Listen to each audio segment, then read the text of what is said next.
What up, guys? Welcome to another edition of the Masterpiece Theater. Welcome to another edition of Masterpiece Theater.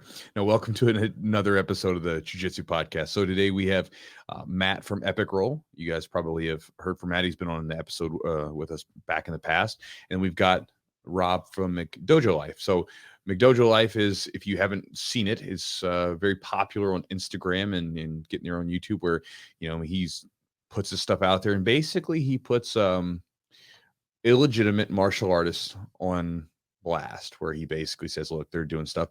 Some people don't like him because he can be very brash, but as we'll kind of talk about later in this podcast, where some of the stuff that they're teaching is downright dangerous to be showing to people.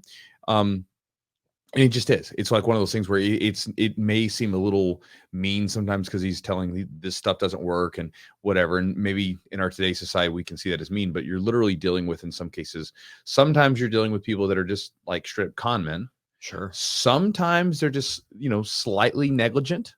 And then sometimes I don't know what it is, but, you know, it's like there's a spectrum there. But we get into it, and, you know, these guys are our buddies. So this is a longer podcast, and we kind of go all over the place, everything from like old martial arts movies to crazy martial arts stuff to just different stuff. So, you know, hope you guys enjoy it. It's a little different than our normal stuff where we try to give you like a super actionable tip that you can take away from your training. Today's going to be a little bit more fun. We're going to hang out with our buddies, talk about Adcc, talk about martial arts movies, talk about like bad martial arts, and some fun stuff in there, some fun stories to be had along the way. And hopefully you guys enjoy it. Guys, I want to welcome a new sponsor that we have on the podcast. So you guys know that we tend to be very strict about sponsors. If you have never listened, if this is your first time listening to the podcast, or you've always skipped the credits where we do this kind of stuff, then let me tell you how it works. Basically, we get a lot of offers for sponsorships, lots of them. And like most of them never ever materialized anything because I don't like the products. I don't think the products are good. As an example, there's a really popular supplement that's out right now that sort of positions itself to almost look like it's like a pharmaceutical drug. But then when you get it, like I looked at the ingredients, and the ingredients are very like, one of my buddies and we were laughing about it because he's actually involved in the supplement industry. He's like, I feel like I'm looking at like 1990s like supplements, you know, like with Tribulus and stuff. It's like, what are these guys doing? But it has really cool marketing and packaging, and it's incredibly expensive. And, you know, I was like, okay, I'll let me try it out. I was like, I don't get it. I don't feel any difference. And I'm super sensitive to that stuff. So like if I add a new supplement into the mix, I'm usually a good read as far as whether or not it's going to make any adjustment. Because usually I'm like the type A person where if it's going to have some decent reaction, I'm going to be that guy to have it. And I didn't care for it, so I didn't share it. You know, and so never made the place here. But today's sponsor, I really like them. So if you're like me, like I'm kind of one of these guys where I can dress up, whatever, but like, you know, it's not often that I need a suit or I need anything super dressy. But like a really good t-shirt, you can dress that sucker up, you can dress it down, right? You can basically put it with whatever. But a lot of times, like you get a t-shirt, and like I've had this situation before where like me and the guys literally did this. I remember there was this one time where this one store had this shirt that they had one year. It was like a brand seasonal shirt. They had a really good t-shirt. And I remember me and like 5 other dudes from my gym all bought this shirt. So you would see us out and we were all wearing the same brand shirt. And we would just had tons of colors of them because, you know, we were like, this shirt fits amazing. So I want one, you know, of every color, because then that's what you wear. And then the next season they changed. The shirts didn't fit exactly the same. It was such a bummer because they fit really good. Because at least for me, I'm an athletic guy, right? So I like a shirt that kind of fits a little tight in the arms, but has a little bit of room in the chest because I'm a bigger guy. And then I don't want it so, but the problem a lot of times, and you know, you may not have this problem as much as me.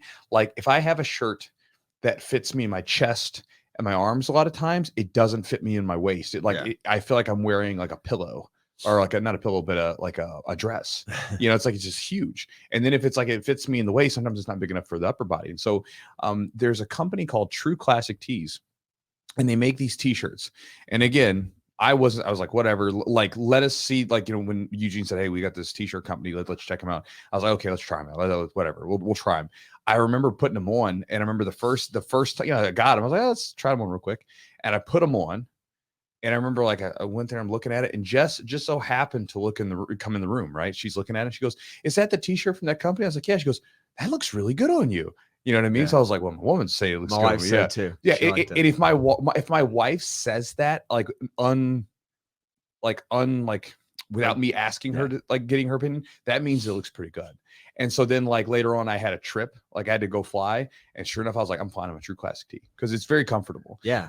And so again, I'm a big fan of their t-shirts. They make some dope t-shirts, and I'm gonna buy I'm gonna have to buy more because they gave us like a 3-pack to try, and I'm gonna I just have to go get the whole darn thing. So they make V-necks, crew necks, they make different ones. The one that we tried, what was it called again?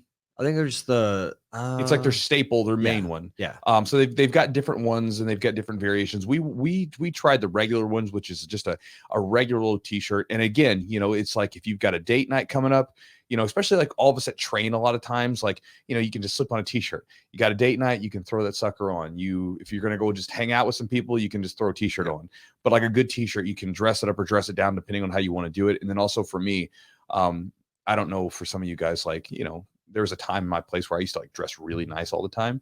As I've gotten older, I've consolidated my closet in a great way. And so for me, it's like I like to have pieces that I can use like multiple places. So I don't like one article of clothing that like I can only wear this every now and then. I like to have stuff that I can repurpose and use and stuff like that. Because, you know, at certain times the Schuster can be a snappy dresser.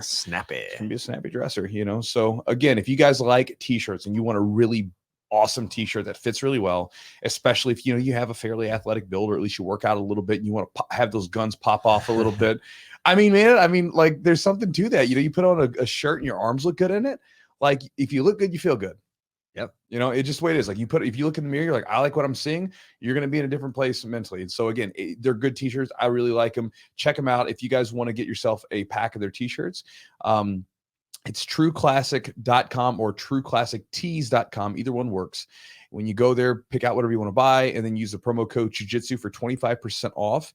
And I'll just let you guys know that the shirts typically average somewhere in the range of between $15 to $20 per shirt, which maybe for some of you guys, you're like, that sounds like a lot for t-shirts. These aren't like, they're not crummy t-shirts though. They're like really good fitting t-shirts that you're going to want to wear a lot, and they're going to make you look good. And your wife or your girlfriend or whomever is going to come to you and say, man, you're looking good, you know, and that's a good thing for us. Right. That's right. So check them out. Again, they are Chewjitsu approved t-shirts for when you're not beating the crap out of yourself on the mat. And also thanks to our sponsor, Charlotte's Web. You guys know them. It's part of my daily recovery routine. I take my Charlotte Web, CBD tincture at night, or the gummies, whatever it is I'm taking at the time. I take it at night before I go to sleep as part of my recovery routine. Again, recovery is one of those things as you get older and as you're training more and more, any little trick, tip, tactic, or whatever you can throw into the mix is good. And again, the most important stuff for recovery is sleep and diet and proper training, all that stuff you guys already know. But supplements do help, and there are some really good supplements out there. You know, the supplements I like taking things like creatine. I like taking some glutamine. I think that makes a pretty good difference. Some essential amino acids, not BCAAs, but EAAs. Essential amino acids can be really useful sometimes. And then some protein from time to time, whey protein. And then I really like CBD. I started using it several years ago, and it's made a very discernible difference in the way that I feel recovery. And it does help me with my sleep, it seems like. Again, I can't tell you exactly how it's helping. I just feel like it has a positive effect on helping me regulate my sleep cycles and make them a little bit healthier and a little bit better. So if you guys are trying to tweak your recovery, try it out. Again, everybody's a little different. And I always sort of disclaim this with anything because it's a supplement and everybody's body responds to stuff differently. But try them out. And again, you can try it at different times of day. I know people that take their CBD like earlier in the day because it kind of seems to help kind of chill them out a little bit. People take it at nighttime for the same effect or whatever. And some people say, like, I know we talked to some people and they said that when they take it, they like taking it before they do bouts of writing and work because it helps kind of focus them a little bit. But try it out for yourself and sort of see what kind of effect you have on it and kind of play around with it. Again, it's a natural supplement. So it's not like you're going to like mess yourself up if you don't take it at the right time or something like that. You know, I mean, don't chug the whole bottle. Granted, I don't think anything negative would happen to you, but probably wouldn't be the most economical use of your money. But try using it and then play around with the timing and see what kind of effect it has on you. And again, if you want to do that and check out their products, go to charlottesweb.com and the promo code is Jiu-Jitsu20 for 20% off the order. And again, it'll give you a good deal, good discount, and it's a fantastic product. And guys, also on this podcast, we're going to be talking to Matt from Epicroll, the guy that who has been sponsoring our podcast for a number of years now. And again, you'll get to talk to him, and he's a cool dude. And so with that, if you guys are listening to this podcast, you're like, man, that Matt guy seems like kind of a cool guy, which he is. Go check out his website at epicrollbjj.com. His website is full of really good looking jiu-jitsu gear and apparel, everything from gis, rash guards, shorts, all the stuff that you would need, whether it's gi or no gi training. And then he's also got a lot of good t-shirts with really cool designs, high quality stuff. Again, I like wearing this stuff. And again, I'm one of these guys where I like wearing stuff that I like wearing. And so I wear Matt's stuff because I enjoy it, and I actually enjoy the way it feels. One of the saddest things that will ever happen to me as a jiu-jitsu practitioner, especially in my position now, is when I do seminars and I'll travel, and then I'll go to someone's gym, and then they give me a t-shirt, and I get really excited because I'm like, oh, cool, a gym t-shirt. Because if I get someone's gym t-shirt, I actually wear them in the video sometimes. Yeah. Because I kind of like, hey, thank you, so here, I'll put your shirt on in the video, and people kind of get excited, like, that's my gym, Yep. And so I'll wear them. But then sometimes I get a gym t-shirt, and it's like I feel like I'm wearing 60 grit sandpaper that's like chafing my nipples, and it's such a bummer. And there's a lot of times where people do that, like they come up with like these jiu-jitsu t-shirts. I've had a few people send me shirts. And, I say this from you guys, don't skimp on the good quality t-shirts, right? Like get the highest quality t-shirt you can, because otherwise nobody's going to wear it. Like nobody wants to wear sandpaper, nasty, like cheap cotton. And again, Matt's t-shirts are super comfy. They're nice. It's a good fit. They're comfy. You'll want to wear them. And again, they have cool designs that aren't like over the top to the point where you're like, this is kind of weird. I don't feel comfortable wearing this. It's not like Eugene's Affliction shirts that he used to wear back 10 years ago.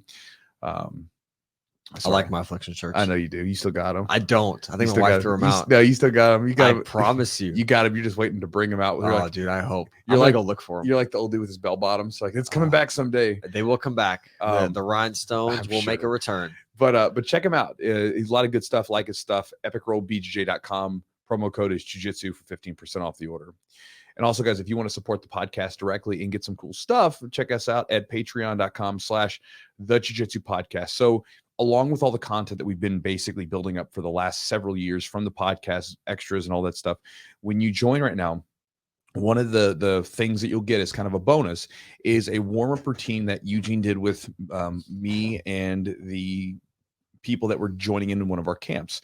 And so basically it's one of those things where, one of the things that I hear from people all the time is I'm not flexible, I'm not mobile, I'd like a good warm-up routine, that kind of stuff. And so one of the things when we started doing these camps a couple of years ago, I was like, okay, or about a year ago, so let's throw that in there, because obviously Eugene knows a lot of stuff and he could probably give us some really good exercises and movements that would be targeted for jiu-jitsu specific imbalances, right? Because that's the things that we deal with, right? And so he put this little warm-up program together that we did. We did it for the camps that came in this year, and we did it for them last year. And one of the things that I've heard every single time a new camper does it is, man, my hips feel great, or man, my back feels good. Like they feel good. There's like just doing it as is like instant, like you feel a little bit better and you're moving a little bit more fluidly. And so it's a really good thing. And so this time we recorded it, and it's part of a bonus package. So when you guys join the Patreon right now, you get access to that warm-up routine, and it's like 20 minutes-ish, a little bit over. So again, if you guys want to do it, what you can do is you can follow along. And then after you kind of get the routine down, you could always extend some of the stretches out a little bit. If it's like nighttime and you just kind of want to like loosen things up, or in the morning when you want to warm up, or you could do it as a warm-up for sometimes for training or even for a competition. If you need a warm-up routine, but you don't have a partner, right? You could go through these movements to loosen up all the important muscle groups throughout your body for jiu-jitsu. And so again, I encourage you to check it out. And if you want to get access to it, it comes as part of the package with everything else included with our Patreon. You can get the details at patreon.com/the Jiu-Jitsu podcast. And last but not least, guys, if you'd like to get my daily email, get exclusive offers that I don't release anywhere else, get first dibs on any product I release, and sort of just get an inner look to whatever's going on in my neck of the woods, my noggin, so to speak, then join my email list. It's called the Chew Crew, right? That's what I sort of have dubbed it. And if you guys want to join, you can do so by going to jujitsu.net/crew. Join, Join. And when you go to that website, you'll get, you'll put in your name and email. And then afterwards, you'll get sent an email with access to 3 free ebooks going into different aspects of training that I think could be really useful to you. And then along with that, you'll get a free video there. And then afterwards, you will get my daily email. Now, if you start getting my emails and you don't like them anymore, you're like, hey, Chewy, I don't want this email anymore. I don't want you just sending me stuff. No problem. I won't do it anymore. All you got to do is press that unsubscribe link. You can keep the ebooks that I sent you. And hey, no sweat. It's okay. No hard feelings. But you can join the thousands of other people that read my emails every day and tend to like them. And so, again, I try to give out some good tips. Like this week, I was giving out a bunch of lifting tips. Like I was showing people, like giving like one tip that I think was really useful. At least it was really useful for me, was how to shorten your workouts. Yeah. How to actually shorten your workouts, but get good quality work in, because everybody's busy. Right. So everybody's busy. Everybody's doing lots of work. Everybody's trying to squeeze in as much as they can. I mean, especially if you're in, like, I feel like, it's the Americans, right? Like the Americans, we're just like we're a hustle and bustle type For society, sure. which I don't even dislike. It's just kind of part of our character. And it's not a new thing. Even reading about this, like back in the day, we were like that. We're just like an on edge group of people. And I don't even mind it because we're getting after it. But that said, sometimes squeezing in lifting and jiu-jitsu and everything else that you want to do in life can be tough. So I gave him a little tip. I thought it was a really useful tip because that's one of the ways I've literally shaved off anywhere from 15 to 25 minutes out of a lift, but still got all my workouts in. And so again, it's a useful tip. And I share an email and I share all kinds of stuff like that. So if you want to get those tips, join the email list at chewjitsu.net/join, Join. And guys, with that said, let's jump into this podcast with Matt and Rob.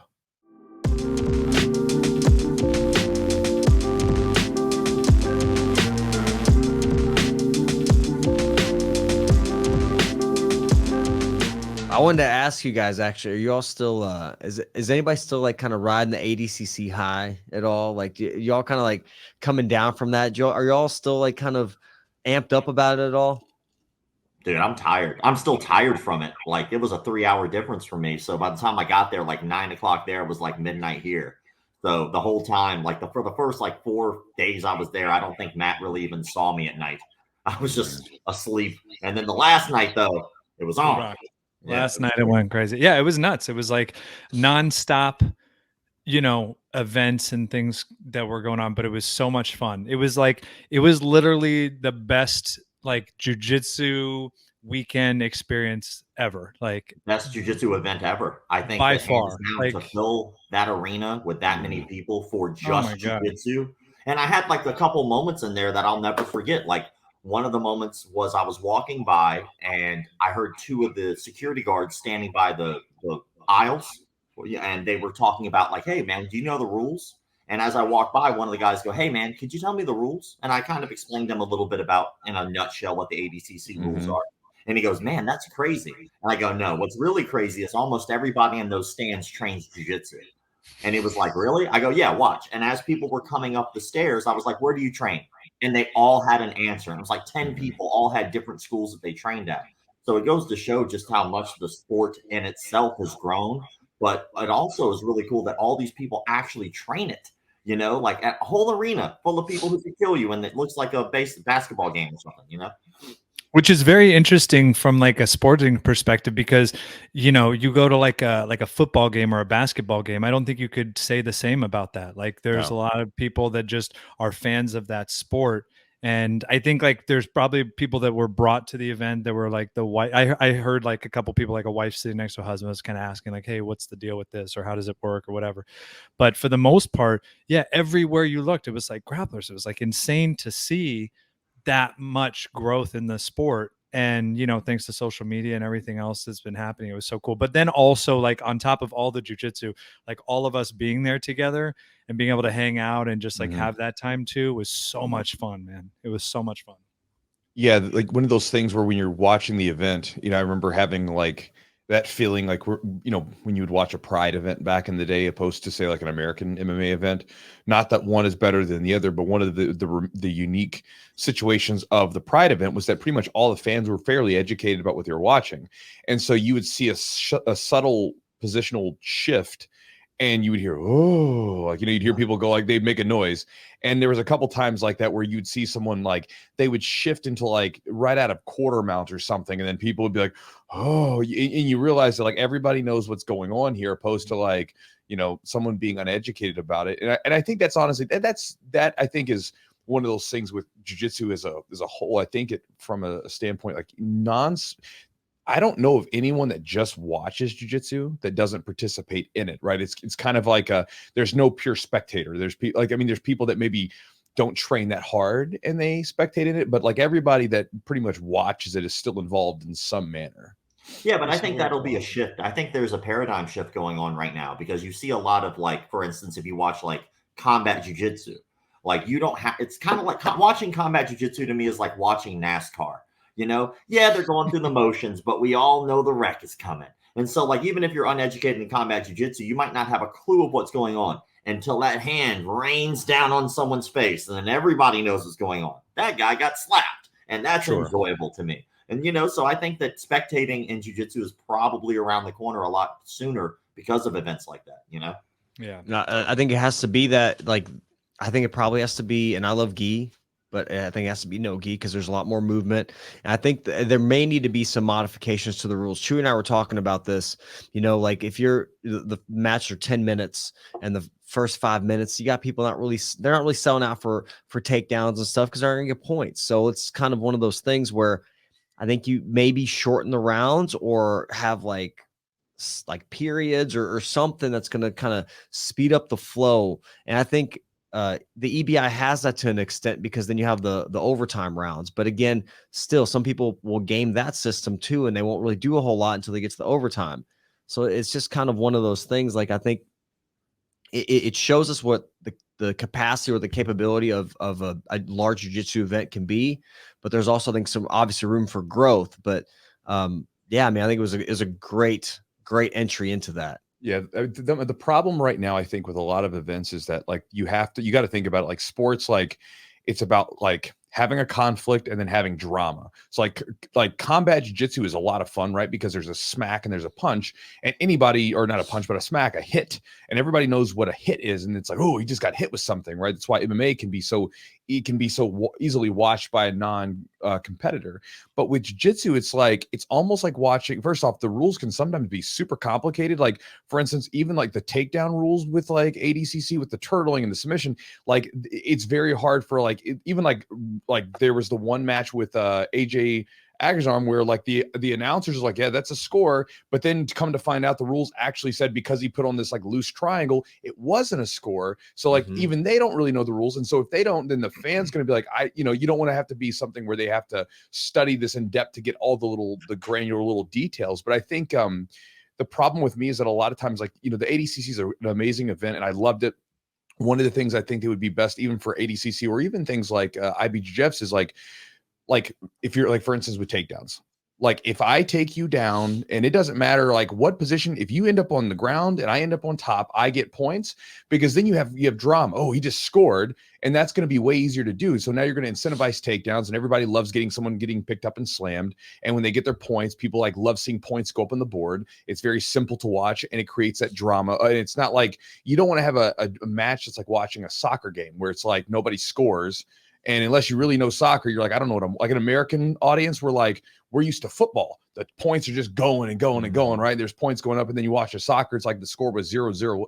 How do you have a 0-0 score? You're 100% It just happens, right? And you watch like some of the ADCC matches, and like there were some, I mean, don't get me wrong, there were very few of these, but there were a few matches where you're like, nobody scored, nobody really went for anything, and then it went to a ref's decisions. Like, whereas then you would have the matches where you had these beautiful aggressive battles where people are just going for it, and those are fun to watch. But I think you have to steer the rules to try to like make that happen more often than not. But then again, maybe it's a culture thing. Can you imagine if like jiu-jitsu got so popular that you watched it at a Buffalo Wild Wings and you can tell there was a guy there who didn't know what he was talking about, kind of like with MMA? There's always, I mean, we're already there with MMA, right? You hear like a random drunk dude at the bar, do the outside ashi. You're like, what are you talking about? These guys are at all the MMA events. Yeah. Yeah. But it's also the hard part about jiu-jitsu and commercializing it in a sense where you're trying to gain the popularity of the general public, because you get into these positions and at a very, very high level, it's the inches, it's the tiniest little shift in your weight, and that can't be altered. I can't go, hey, well, let me just move my hips so that the crowd thinks I'm doing shit when I'm holding this guy in this position, because if I do that, I'm going to lose this side control immediately and lose. And so, you know, accepting the nature of the complexity of jiu-jitsu, it's like you have to almost accept that as the byproduct of when you're putting it on TV, is like sometimes it's boring as shit, and you can encourage the rules to try to be more exciting. But there were times I remember sitting there like watching a few matches and people were like booing, and it's like, you know, and you're like, I'm looking at it, you know, as like, are you talking about the Kanan match? I think so. I love the Kanan match. Yeah, that was a beautiful match. You're watching a guy do a beautiful passing like demonstration and shutting down a guy's guard passing with like mainly two different grips and hip positioning. It was beautiful to watch. Yeah. But you know, we're in a stadium. You have a bunch of people drinking and getting rowdy and watching jiu-jitsu. And so, you know, you heard like the comments coming out and things like that. But I think that's just, again, that's the hard part about jiu-jitsu. I'm sure people that train are much more accepting of that, but it's like, you can't, it's not just like MMA where you can just come out swinging. Like sometimes you get in these positions where it's just the slightest movement, it's going to swing a different way. So what do? You know, do you be a showman and just take one, or do you you know, stick with it? So yeah, I don't know. I think like for me, just thinking about it, I think like one, you could make the matches a little shorter. Because you know, basically like you think of like, say like a wrestling as an example, high school wrestling, you're running 6-minute matches. The Olympics, they don't triple, quadruple the time, right? It's like, no, you just go faster within that time period. And I think sometimes like when you watch matches, like, you know, not all of them, because some guys just went for it the whole time. But when you watch like a lot of the matches that were like, you know, 15 minutes or 10 minutes or 20 minutes or so on, the first half is just, all right, I'm just kind of pacing myself because God knows I can't go 20 minutes like full tilt for this entire event. So I've got to pace myself, opposed to if you shorten it down to like, maybe this match is going to be like 8 minutes or 7 minutes or whatever. Now, as an athletic young person or a person who's a professional athlete, you can go full speed. Like you don't necessarily have to pull off the gas pedal. And then and again, I know I sound like a broken record about this, but I think like making that takedown rule, this is for the IBJJF too. And obviously I have no say, we're just talking about this as buddies, but I would love to see, like, because the IBJJF, it rewards the turtle as well. And to me, the turtle is not like, if we're looking from this as, this in some way mimics a situation for positional control of a fight, right? Which is like why we incentivize side control, mount, back mount, things like that, because in a fight, those would be good, beneficial. There's nothing good about being in a turtle for a fight. I remember like MMA fights, and for some reason I would end up in the turtle a lot. And I used to beat the brakes off of people from that position. I remember giving a guy a beautiful cut across his face from that position and like folding him in half from the turtle. It's like, well, why are, like, you know, I understand they didn't pass, but maybe it's worth something. And if you take a person down to turtle, why is that not just a takedown, or, you know, that kind of thing? Yeah. So I think some of those things would be like just ideas, you know? I think if you really wanted to spice up the action in almost any jiu-jitsu competition whatsoever, you really should award takedowns for more points. I mean, like, incentivize that stand-up, incentivize that action, because then you're actually seeing two people who aren't just like, okay, well, I'm just going to sit down and scoot towards you. Like, of course, that's not very action-packed if you don't know jiu-jitsu, but to see somebody pick up another grown man and slam him on the ground, or shooting for a double leg, or really put a little bit more emphasis on, all right, this part is important too. I can't just avoid this position like everyone tries to do at a high level now. Why not put more, okay, well, hey, I'll give you 4 points if you get the takedown instead of just the 2. And I think that immediately you'd see a shift and people watching it a little bit more, because that is exciting. Seeing two grown people really try to do basically judo all the way until they get to the ground and work those positions after that. I mean, award the takedown more, and then you'll see more people going for it, I think. Right. But then maybe that kind of brings up a more interesting question, which is, like, obviously all of us liked the matches, and for the most part, we understood what exactly was going on and we loved it. So then it comes to maybe, like, because again, like, you look at the way that judo changed to become more friendly for certain things. Like, basically they removed all kinds of stuff because we want to see you throw each other. So you can't double hand grip break. You can't go for double legs or any attacks in the leg. You can't use these particular grips that the Sambo guys and from Russia were doing. This is what you get, right? maybe we don't want that. Maybe we're like, look, we don't want it to be necessarily consumable for everyone. Maybe we're like, look, we want you to maybe do jiu-jitsu before you get into this, so you actually understand what's going on, because it is such a complex martial art, and maybe we don't want to dumb it down for the masses, right? I mean, maybe that's something. Yeah. And how popular is, like, how popular do we really want it to get? Like, do we want to get so popular maybe it gets watered down, or we have some people like, I mean, I kind of like, you know, I like the idea of it still being a little bit kind of underground. Like, I think there's an appeal to it. There's like a pureness to it in some ways. And I also like, I think there's just most of the people that watch jiu-jitsu train, they understand it and they're like are really invested in it. So if you have people that are kind of coming in and just kind of watching it, and I think it could, and you're trying to appeal to these like this larger population of people, I don't know if it's going to actually take away from like what the sport or what the martial art really is about. So I mean, I don't know. I don't think you have a choice. I don't think that we get to dictate whether or not something will or won't become popular. I mean, if you look at almost anything, a lot of people have put in a lot of time and effort into all kinds of things, from movies to music to art, right? And some of those people spent their entire lives trying to perfect their craft and then never got an audience, while other people barely tried and then they just blew up and became super popular. I mean, look at that one chick who was on Dr. Phil. You know, she's like, check me outside. How about that? Like, she didn't try, got lucky, you know, like, but she blew up. Like, I think that sometimes, especially with stuff like this, we don't get a choice. And I think because martial arts is evolving ever since the UFC in '93, you get to see all these beautiful arts start to evolve. Like, for instance, Taekwondo. When I was a kid, the coolest thing that you saw in Taekwondo was maybe a backflip or a flying sidekick. And then out of nowhere, you know, people started looking at video games, and next thing you know, there's high flying acrobatic kicking. And then they evolved that. And then that becomes now the standard for stunts in Hollywood movies. Those guys get hired out a lot more because they are able to throw their bodies in a way that most people can't. Or then you see karate. You know, back in the day, karate was ridiculous to a lot of people. And then all of a sudden you start seeing, well, 93 hit. People are like, okay, well, let's see if we can apply this. Then you have guys like Lyoto Machida, GSP, Michael Venom Page, Raymond Daniels, Stephen Thompson, and the list goes on of karate guys who evolved their art. And you even have like combat karate events where now they've got their whole thing. Exactly. So when you look at jiu-jitsu did the exact same thing. Even though they were already the forerunners for helping MMA become more popular, they definitely were evolving in their own right, or are. Look at, you know, again, Eddie Bravo, EBI. You see a lot more complex technique than you used to. It's not just pass the guard, side control, Americana like it used to be, or, you know, now there's so much more intricacies to the game.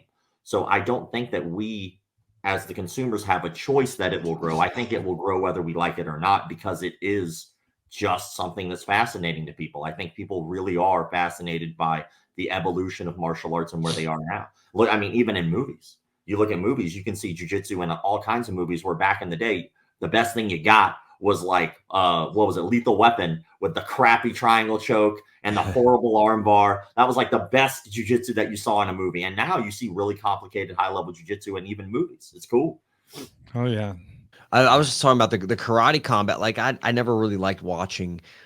You never, I mean, maybe like on ESPN would show some like kind of karate, some kind of point karate, but then you got that karate combat where they're actually like the stage is set, like they have like kind of almost like a pit. Yeah, I like it. It's fun. And man, they're in close quarters, man. They're throwing hands, are throwing kicks from everywhere. It's crazy, and there's like knockouts. You know, I mean, it's really impressive, and a lot of that to me, like, you know, first like, oh, karate's bullshit or taekwondo, but then you see these combat sides of like where they actually, you know, have strikes. They're not just doing forms. They're actually putting kicks together and hitting people and head kicking. And it's like, well, holy crap, like this is applicable. And then, like you said, like Lyoto Machida front kicking somebody, or Anderson Silva front kicking somebody in the face and knocking them out.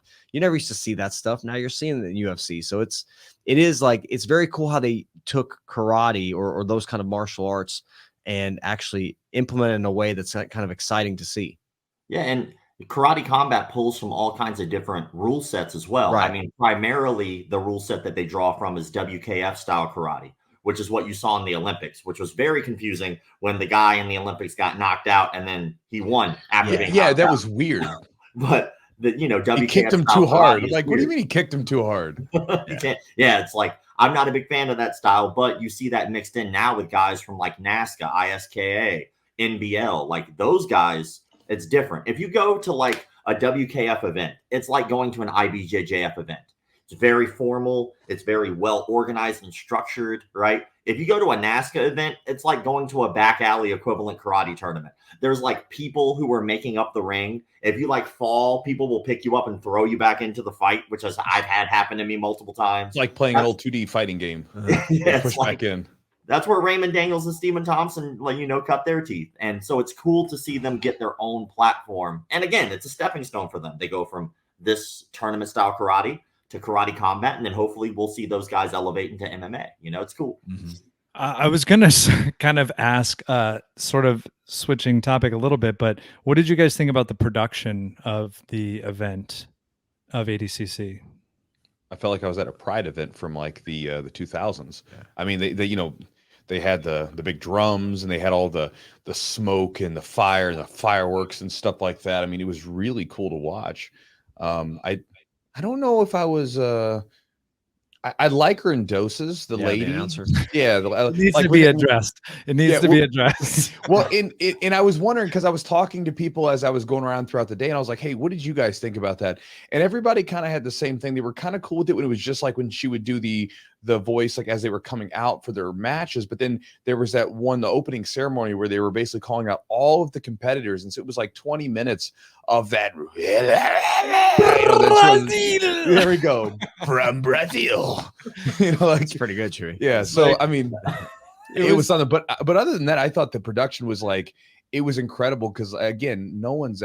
I don't think they said they spent like $1 million in the production. $2 million. Nobody's ever spent $2 million on a jiu-jitsu event for production. No. Right? No, not at all. Not at all. It was cool. I mean, you know, what was even cooler, I have to say, was the crowd. Was like, there was a portion where everyone was doing the wave, and then oh my god, we did our first wave, dude. When was the last time you did a wave? Like Dodger Stadium, me like as a kid when I'm like 7, bro. Like I was gonna say, like when I was a kid and watching or being at a baseball game. And they did the lighters, you know, for a while. Everybody was putting on their phone lights. They were trying to go through all the tropes, like all the crowd stadium tropes, and it was great. It was cool because everybody was just having a good time. And I think there was a point where I was standing there on the ground level, and I was listening to like the production team who was right beside, and they didn't have music playing during those the final matches. It was like silent, and people were like announcing and talking in the crowd and yelling out stuff, and mostly respectful. Every once in a while, you got a little something weird that would shout out. Like, I'm not trying to be disrespectful on your podcast, so I'm not gonna say it, but you know, like listening to the people, they were like, hey, let's go ahead and get the crowd up a little bit, put a little music. And then you hear somebody come out and go, no, like we're not here to just cater to the fact that these people are, you know, getting restless. They were like, we kind of want them involved. We want them shouting out things. We want them to be involved in this. And so after they like let the music die down, people were yelling out like advice, like you would see like at a baseball game. You know, it was cool. I enjoyed the silentness of it all with so many people in there, and then randomly you hear somebody give a little piece of advice from the ground floor, and it's an entire stadium. I think that was dope. It was super cool. Yeah, it's very, very, like Chewy said, very Pride-esque, because like you watch those Japanese crowds like in, you know, the early 2000s, and it was silent, and then like you'll see something like a great takedown, there's a little clapping, or like they go, oh, or you know, somebody does something excellent, some movement happens, some action happens, you hear the crowd respond too. I think it, like, I don't know, it almost made everybody like kind of focus in. The music was a little bit like, I like the music, but then like once the main events were kind of going on, the finals, like it was just kind of like added this extra like emphasis, like everybody's really focused, you know, on the matches. And I think it was, I liked it. Obviously, people are going to scream out. They find their opportunity to yell some random shit, and but that's the spectatorness of it, right? Sure. It's like you go to any game or something like that, and someone's always screaming something, right? Sure. Like, so the fact that they are, I guess that means that they're involved. Matt, what did you think about it? I mean, I loved it, bro. I thought the drums and the fire, everything was so primal and intense. Like I loved like how they created such like a vibe and emotion from that. I don't know what we were doing, or I was doing in the beginning ceremony, because I didn't have to listen to that lady like go through the whole thing. I saw it when I went back and rewatched, and I was listening to it because my brother-in-law, he's like, bro, what was up with that? And I was like, you know, to me it wasn't so bad when they were just doing, like we were saying earlier, like when we were just doing one fight, you know, this person was, but that whole thing, as I started listening, I was like, wow, man, this is just, it's just a little cringy. So, you know, but kudos to them for doing something unique and different. And, you know, they had Bruce Buffer there. I mean, I love the silence of the last matches as well. I mean, I don't think, you know, that you could ask for a better jiu-jitsu event at this point in time. Like, they did a bang up job. Every event could always be better. There's always room for improvement, but man, I'm a huge fan, and I will do my best to never miss another one of those events. You know what I mean? Moving forward. So I was hugely grateful to be able to be there, and it was like jiu-jitsu history. So yeah, no complaints at all. It was amazing. So here's the question for you guys, because you brought it up earlier when we were talking about movies. Like, what's the best example that you have of jiu-jitsu being used in a movie for you? Like best movie that you think jiu-jitsu was put on display. I'll throw mine out.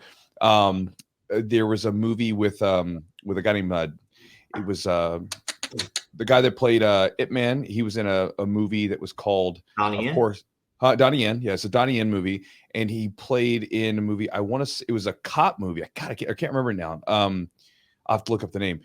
It was a movie where he was like a cop, and basically it was like MMA style grappling, lots of jiu-jitsu, but like done in kind of that like really flashy way. So like the opening scene, he walks into a room and there's this bad guy that kind of like reaches out for me and just flying arm bars him. You know what I mean? And it's not like realistic style, right? But it's like very like fun to watch. Like there was one scene where he's caught in a triangle and he's trying to cinch it up, and this dude's like basically lifting him up and slamming him into stuff, and he's like keeps working the grips over. But it was all like, you could tell that they actually trained it. It wasn't like what was that crappy movie? The one that's basically Karate Kid meets MMA. Never Back Down. Never Back Down. Yeah. It was terrible. Like in the grappling and everything was really bad. It's like, it was early so 2000s. Yeah. Well, yeah. I remember we went and watched. I was like, this is the Karate Kid. I was like, you know, guy moves to town, meets the girl has boyfriend. Yeah. You know, he hangs out with this like sort of destitute sort of martial arts master, and then he goes to the tournament. What's that? It's my favorite trope that the martial arts master is always some basically bum. It's like it's like this dude's terrible with his entire never life. Had success. Able to give you some advice. Like this dude lives in his van. Remember, Miyagi was a drunk. He was a drunk janitor. He's an old drunk man. Your mom probably wouldn't want you to hang around him by yourself for hours at a time, right? You always got to convince him to come back one last time to, you know, because he's the only guy. He's got you waxing his cars. Oh my god! Yeah, hey, I like the garbage. How is this going to help my karate? It's not, but it'll get my garbage out to the street. Right. So I really liked, and I can't think of the name right now, was Sean Patrick Flannery. That was probably one of the best pure jiu-jitsu movies for me. Flashpoint. Flashpoint. Yeah, sorry. Rob, what was the name of it?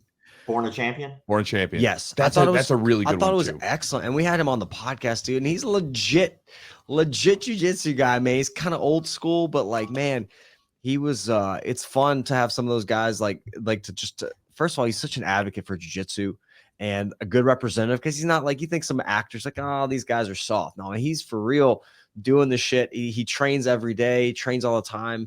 You know, he had some really, for me, talking to him was about like his advice for like get your kids to train and why you get them to train and things like that. Because my kids are training a little bit, and for me it was just really valuable. But I thought his movie was great. And I rewatched it I think I rented it and I rewatched it a couple times. I just like the jiu-jitsu is very much like classic old school jiu-jitsu, applicable jiu-jitsu, stuff that you would see at the gym, kind of old school, but it was really well done.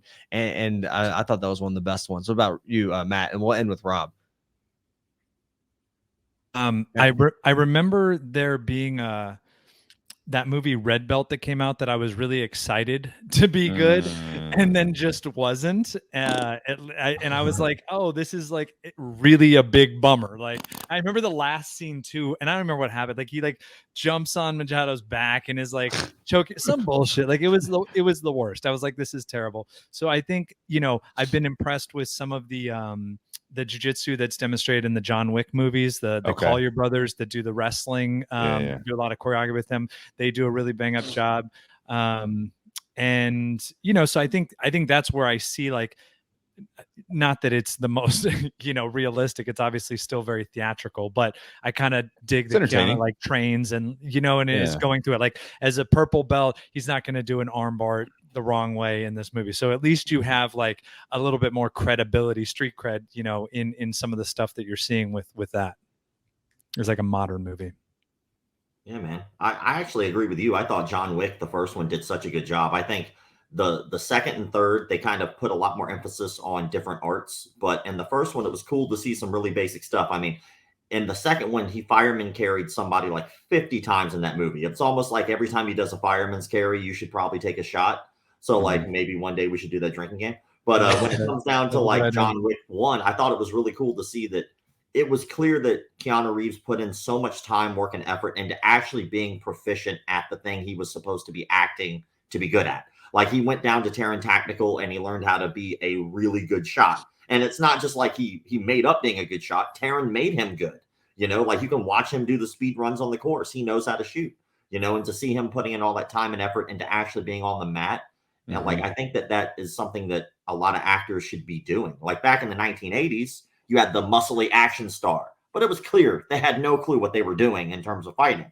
But now you got like a guy like Keanu Reeves who looked like he was like, what, 165 pounds in that movie and from what, $170 at all. And then he's just yoking dudes up with like basic sweeps, you know, basic takedowns, you know, like nothing really fancy.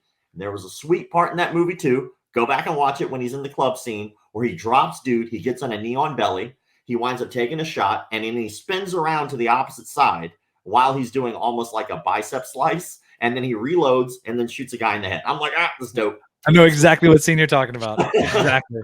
I've never seen the John Wick movies. I have to watch them. Stop it. Are you kidding me? No. Bro. I didn't own it. I didn't own a TV until last year.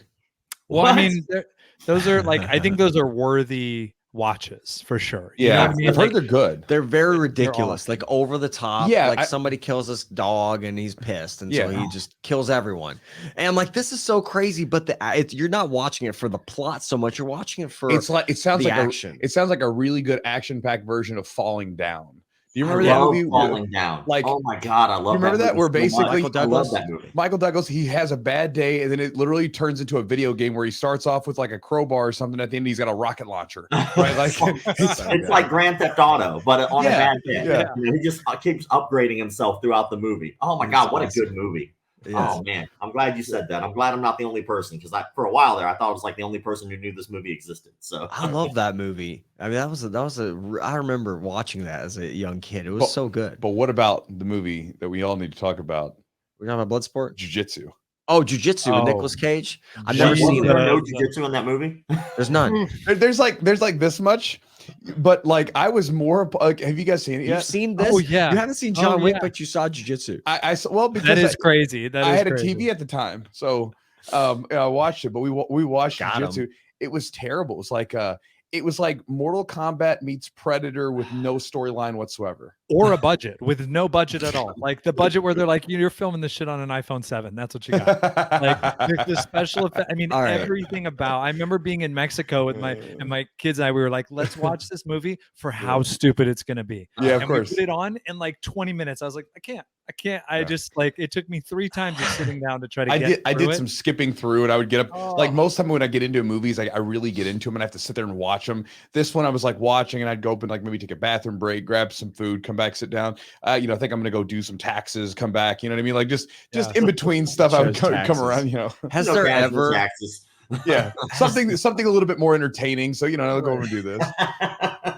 Has there ever been a good Nicolas Cage movie? Yes, like National Con Air. Are you kidding me? Yes. Okay. Con Air. The Rock. The Rock was amazing. That was good. Wait, but and then okay. y'all National just talking about Treasure. his 90s. Like his new stuff, like some of his new stuff is incredible. It's more artsy, but it's really good. Like Mom and Dad, I thought was great.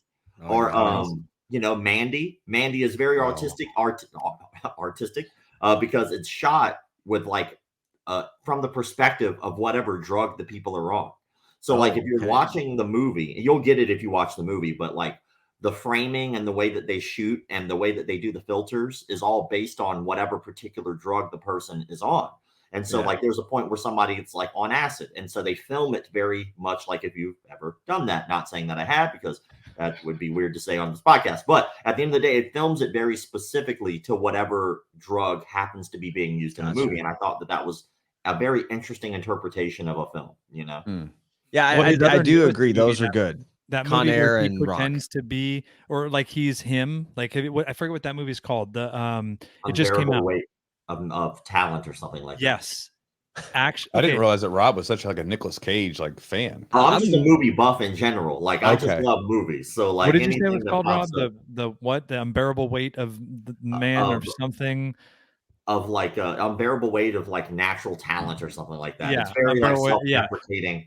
So that was like decent. It was pretty good, but like his older movies were fine, dude. But once he like got in trouble with his money and had all those issues, he started banging out films. Like they're like, I imagine it being like they didn't even have to really send him a script. They're like, hey, just show up here this day. You'll figure it out. We don't even need a script. We're just kind of walking through it. Just be cagey, whatever feels good, you know, and just go just do it. I mean, because you every like 3 weeks there's like a new movie like that's like not being put out in theaters and only at like Redbox, you know what I mean? And that's like a Nicolas Cage movie. He's like who was the guy, Eric Roberts? Like back in the day, he was in all those old B movies. Remember, because back in the day when you'd watch a VHS tape from the movie rental place, there would be like a little clip of like all these different B movies that you could then find in stores, right? Like it was all the really bad ones, and it was like Eric Roberts was the guy that you'd see in like all of those movies back then. Yeah, but Best of the Best was dope. Best of the Best. That's what I was thinking of. Dope. So good. I love that movie. Oh man, that movie. And then you had James Earl Jones was like the coach. The coach, which would be like the worst coach. He just kind of stands around and he's like, "Don't do that," in the James Earl Jones voice, and that was it. That's like his. It's beautiful though. He's there for the voice. That's why they hired him. He's got that voice. But that was one. All right, let's talk about this real quick. The movie, and we've probably mentioned this before, like the movie that really like in your youth that kind of made you fall in love with martial arts.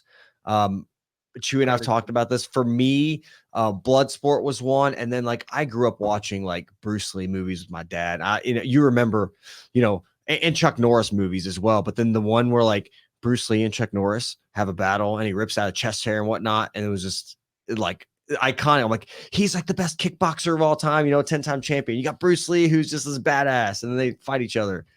It was incredible. And I love sidekicks. I know that that's probably corny, but that movie Sidekicks when I was a kid, that was like me as a kid. Like I was watching this and I was like, I know it's I'm always like daydreaming about like doing something bigger with life. And then like that was like that he was like the asthmatic kid, right? That was the Three Brothers, wasn't it? No, that's Three Ninjas. Three Ninjas, different. Three Ninjas. Oh my God, you knew that movie? Yes, I've seen that one too. We're all like kids of like we were all born in the 80s at some point, right? Or maybe like late 70s. 1980, bro. Yeah, 85. There we go. So I'm 85 too. So yeah, but like Bloodsport was mine. But then I remember Sidekick because it was like the little asthmatic kid who couldn't really do anything, and then he started doing karate. Then before you know, he's like kicking everybody's ass. Yeah, very much a Karate Kid ripoff of the 80s. But it was like when I saw like the dude get up there and do nunchucks for the first time, I was like, I want to do that. Like I don't care what I have to do. I'm going to learn how to do that. And now when I watch it, I'm like, I could stomp that dude in some nunchucks, son. Like.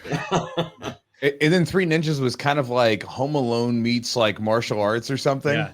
Because those kids were badass, bro. They'd jump off their bunk beds, do like 3 back kicks to like robbers in the head, dude. Come home, be asleep by their parents' time their parents got home. It was amazing.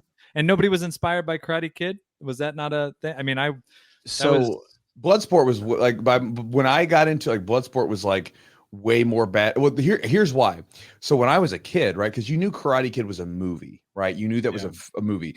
But when you were watching Bloodsport at the very end, like, John Claude does this and he bows, and then they start going through these things telling you this was based on a true story, fastest knockout, fastest kick, fastest Rob's, and I'm like, Rob's dying right now. I know. And we'll talk about this. This will be like the second half of the podcast. So I think the Yakuza ran it or something. If I right. So I was a kid. I was like, oh man, so this can happen. Like I can fight in the Kumite. So I remember I signed up for Taekwondo explicitly because I was like, I got to fight in the Kumite someday.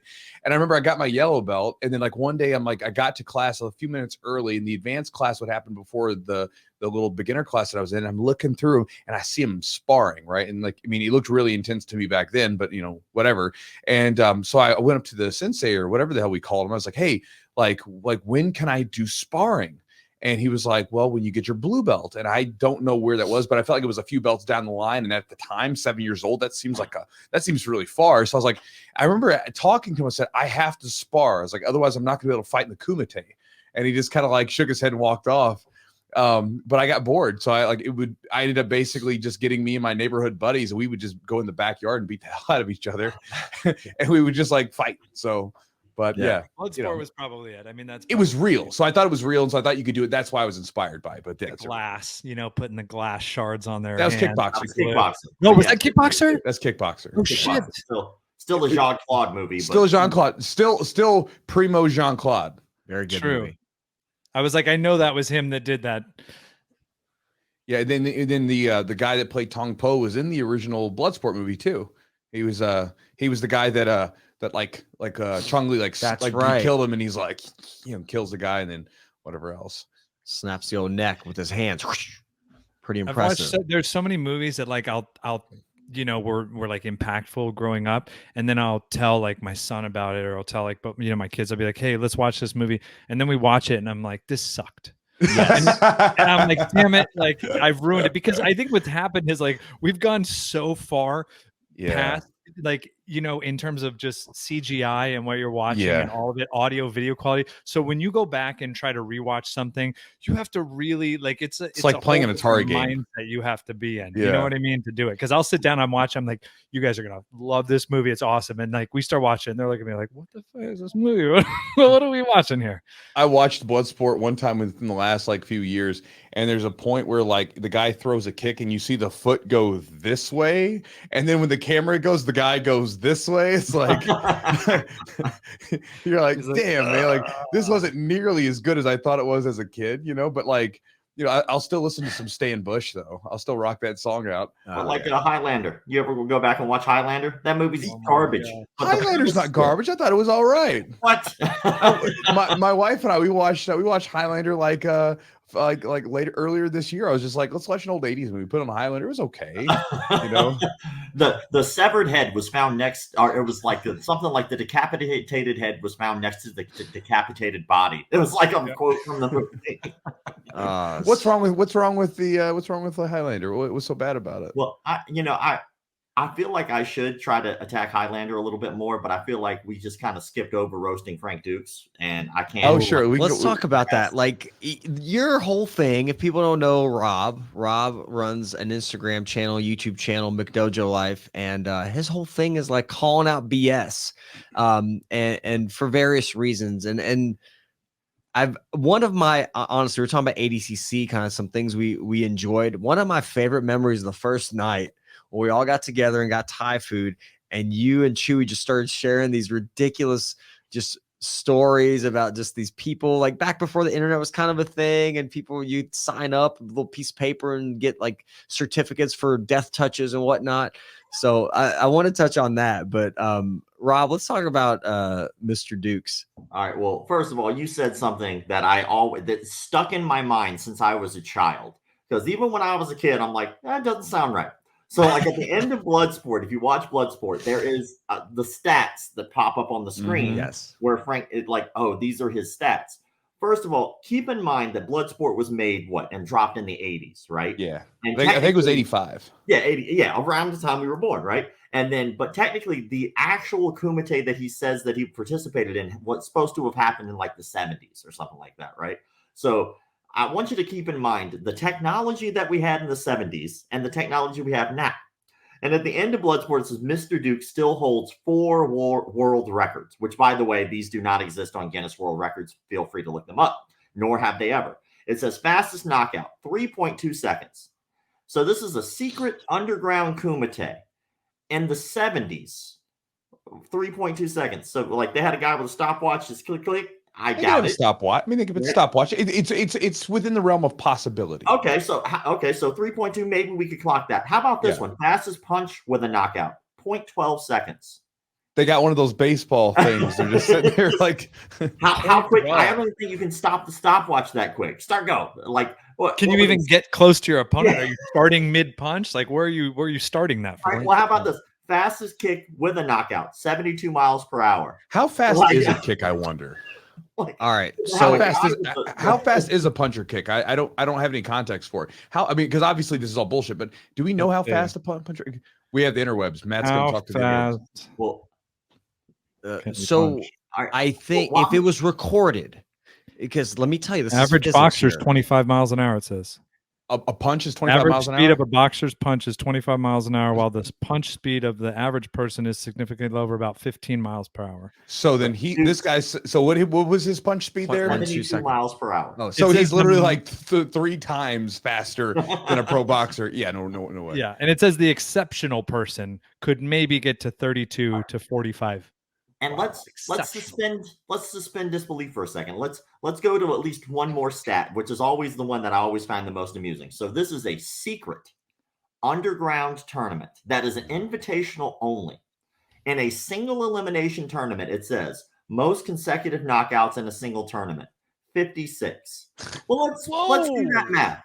Let's do that math for a second. It's a single elimination tournament, all right? So that means there was at least 56 knockouts in a row. That's 56 brackets. How many people were in this secret underground tournament for a single elimination tournament? Anybody got the math on that? It's never happened in all of MMA history. Yeah. Or boxing or anything. But see, like they don't think, like I feel like when they put those stats out in the movies, they're like, no one can Google this shit. No one knows. And back in the day, like people just went along with it. They were like, okay, I mean, okay. Like some dude told us this, so we should put it in the movie. You know, well, good for Frank Dux, right? He got some mad fake stats posted eternally in the fucking movie. Good for him. Yeah. Well, what's funny about Frank Dux? I remember reading a book and they talked about like the in the early UFCs when they were trying to get people to fill in these spots. Right there, they're taking these applications from these different martial artists. I think it was Zane Frazier was a karate guy. Who fought in the first UFC, and basically the way that he got on there was he was, I guess, involved in a martial arts school in the area. I think he maybe at one point taught for Frank or something. There was some sort of beef between them. Maybe you might know more about this, Rob, but apparently from what I understand, like Frazier, like basically decked him and knocked him out. And then like the UFC was like, oh, this is the guy who knocked out the guy from Bloodsport. We got to get this guy. And so they were like, yeah, sign him up. Good to go. Yeah, and Dux claims that it was like a sucker punch, that it was out of the blue, and But I mean, you saw him when Shidoshi tried to get him when he was giving him tea. He should have been ready for it, right? Like Shidoshi. Love it. Is that a real term, Shidoshi? Is that like? I mean, in Duke's world, I don't know if it's real anywhere else, but hey, if that's what makes you happy, you might be a relevant, stat checker, whatever. Hey, all I'm saying is, at the end of the day, Duke's is full of it. But with that said, there is some good that came out of it, because how many people were inspired to join martial arts based off of this complete nonsensical story? Right. And I mean, the Ninja Turtles is fake. Obviously, but how many people joined because of that? Bruce Lee movies, he doesn't have like a actual kickboxing background or like a statistics on his record, so he inspired how many people? The only difference is that Dux lied to get from point A to point B, where everybody else was clear and open. And so, good on him for inspiring so many people, but why continue the lie? Like it just blows my mind. It's just an odd thing, because that's where people get taken advantage of. It's a legacy thing, probably.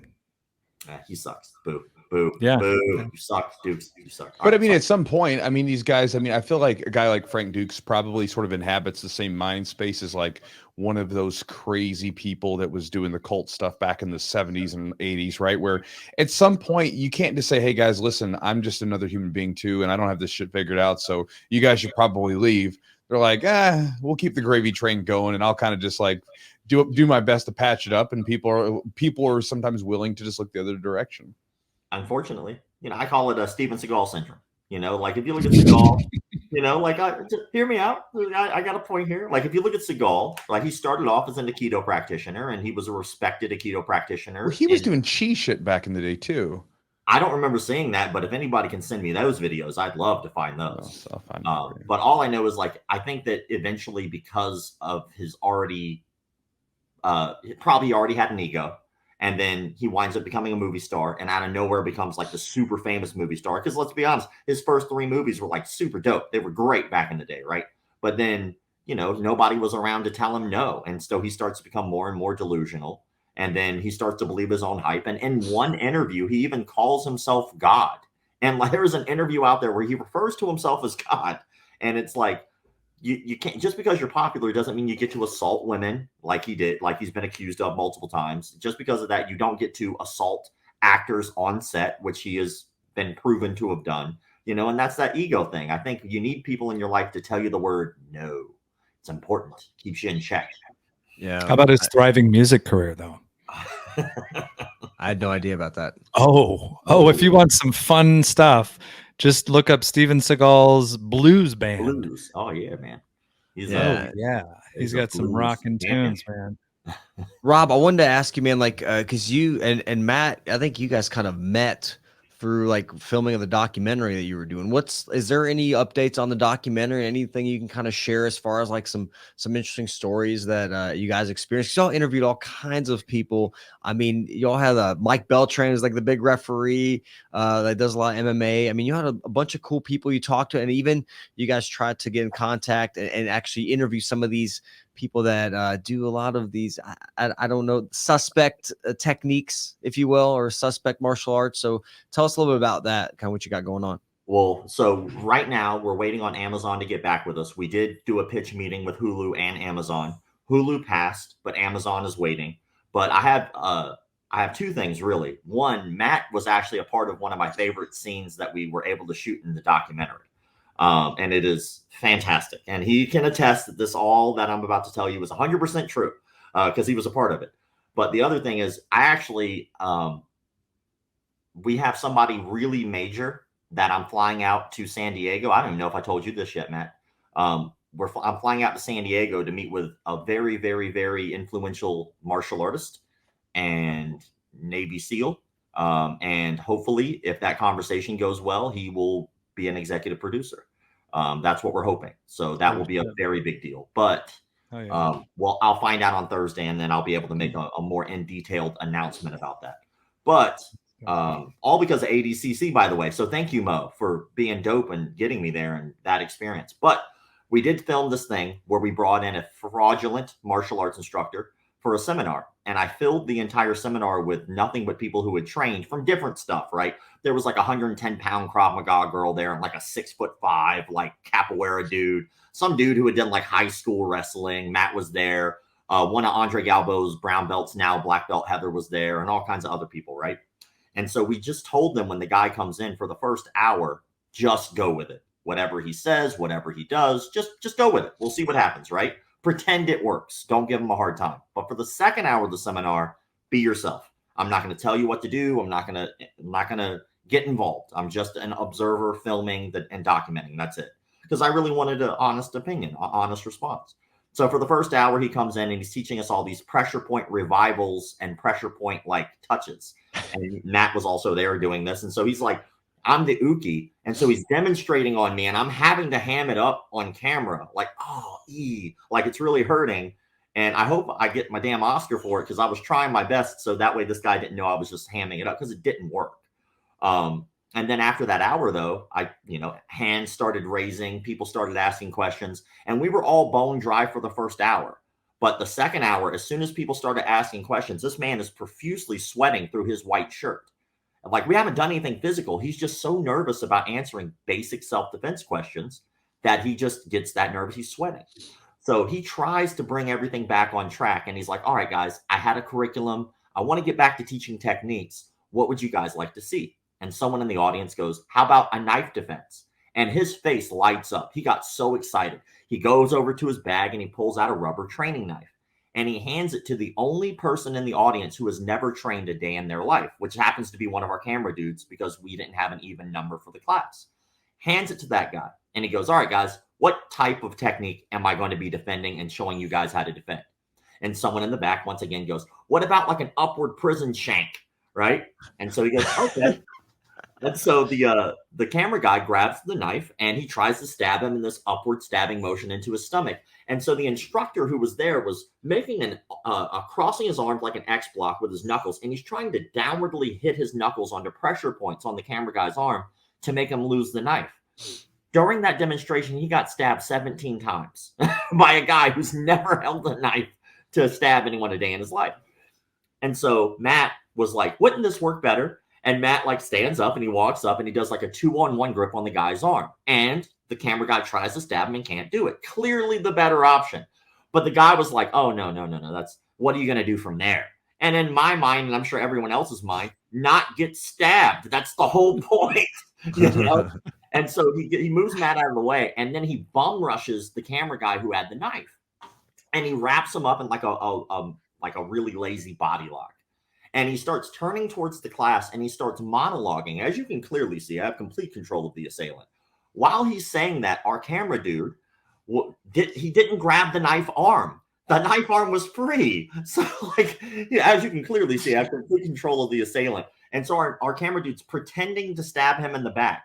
We counted it. During the monologue, he stabbed him 48 times, right? So here's where it goes from like kind of being ridiculously funny to like being scary. Is someone in the back of the audience, which is great because it's a little comedic because you can barely hear him. Somebody goes, what happens if you get stabbed in the back? Like, his honest to God answer, like this is what he says on camera to what he assumes is paying members. He does not know that this is a bit on him. He says, well, if you don't see the blood, it's not that bad. That was his honest answer to what he thought was paying customers. And we happened to be there while another class was going to be after us because the gym was lucky enough. There was a dude who was like making a lot of facial expressions during the thing because we asked them, hey, just keep it down. We know he's going to say weird stuff. Don't interrupt. So his jaw was on the floor when he heard that. And I mean, luckily we got it on camera, but that's the weird back and forth. It's funny. Yeah. Oh, it sounds like fun. But that's like people really paid for that. We paid for it anyway. I did. That was amazing. Well, don't forget. Remember, like the first thing that he said when he grabbed the knife, he goes like the first thing you got to understand about a knife fight is you're gonna get stabbed. And we're like, oh, okay. So that's how our knife defense tutorial is starting. Is like we're gonna get stabbed, and yeah, like Rob said, if you get stabbed in the back, you won't see the blood, so it won't bother you. I mean, it was the most. I mean, it's like gold. Like what we recorded that day was gold. Like I cannot wait to see that because when you see people's faces and going through it, like I think everybody did a pretty good job of really playing it and like letting him do his thing.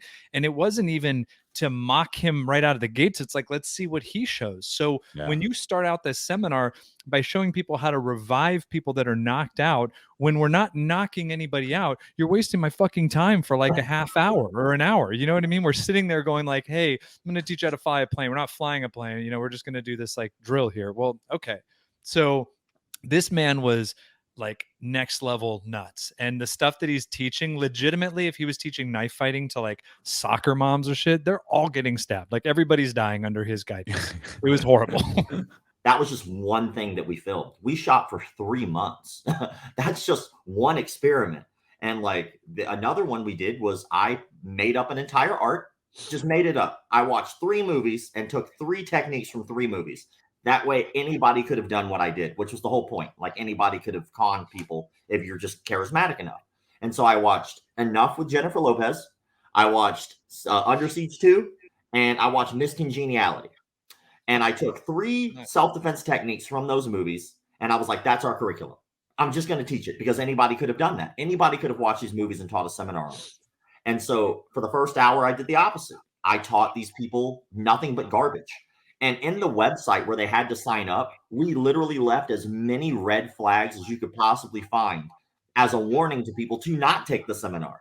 We had quotes that we wrote on there underneath, like stock photos of instructors that were under us that like were just made up nonsensical quotes.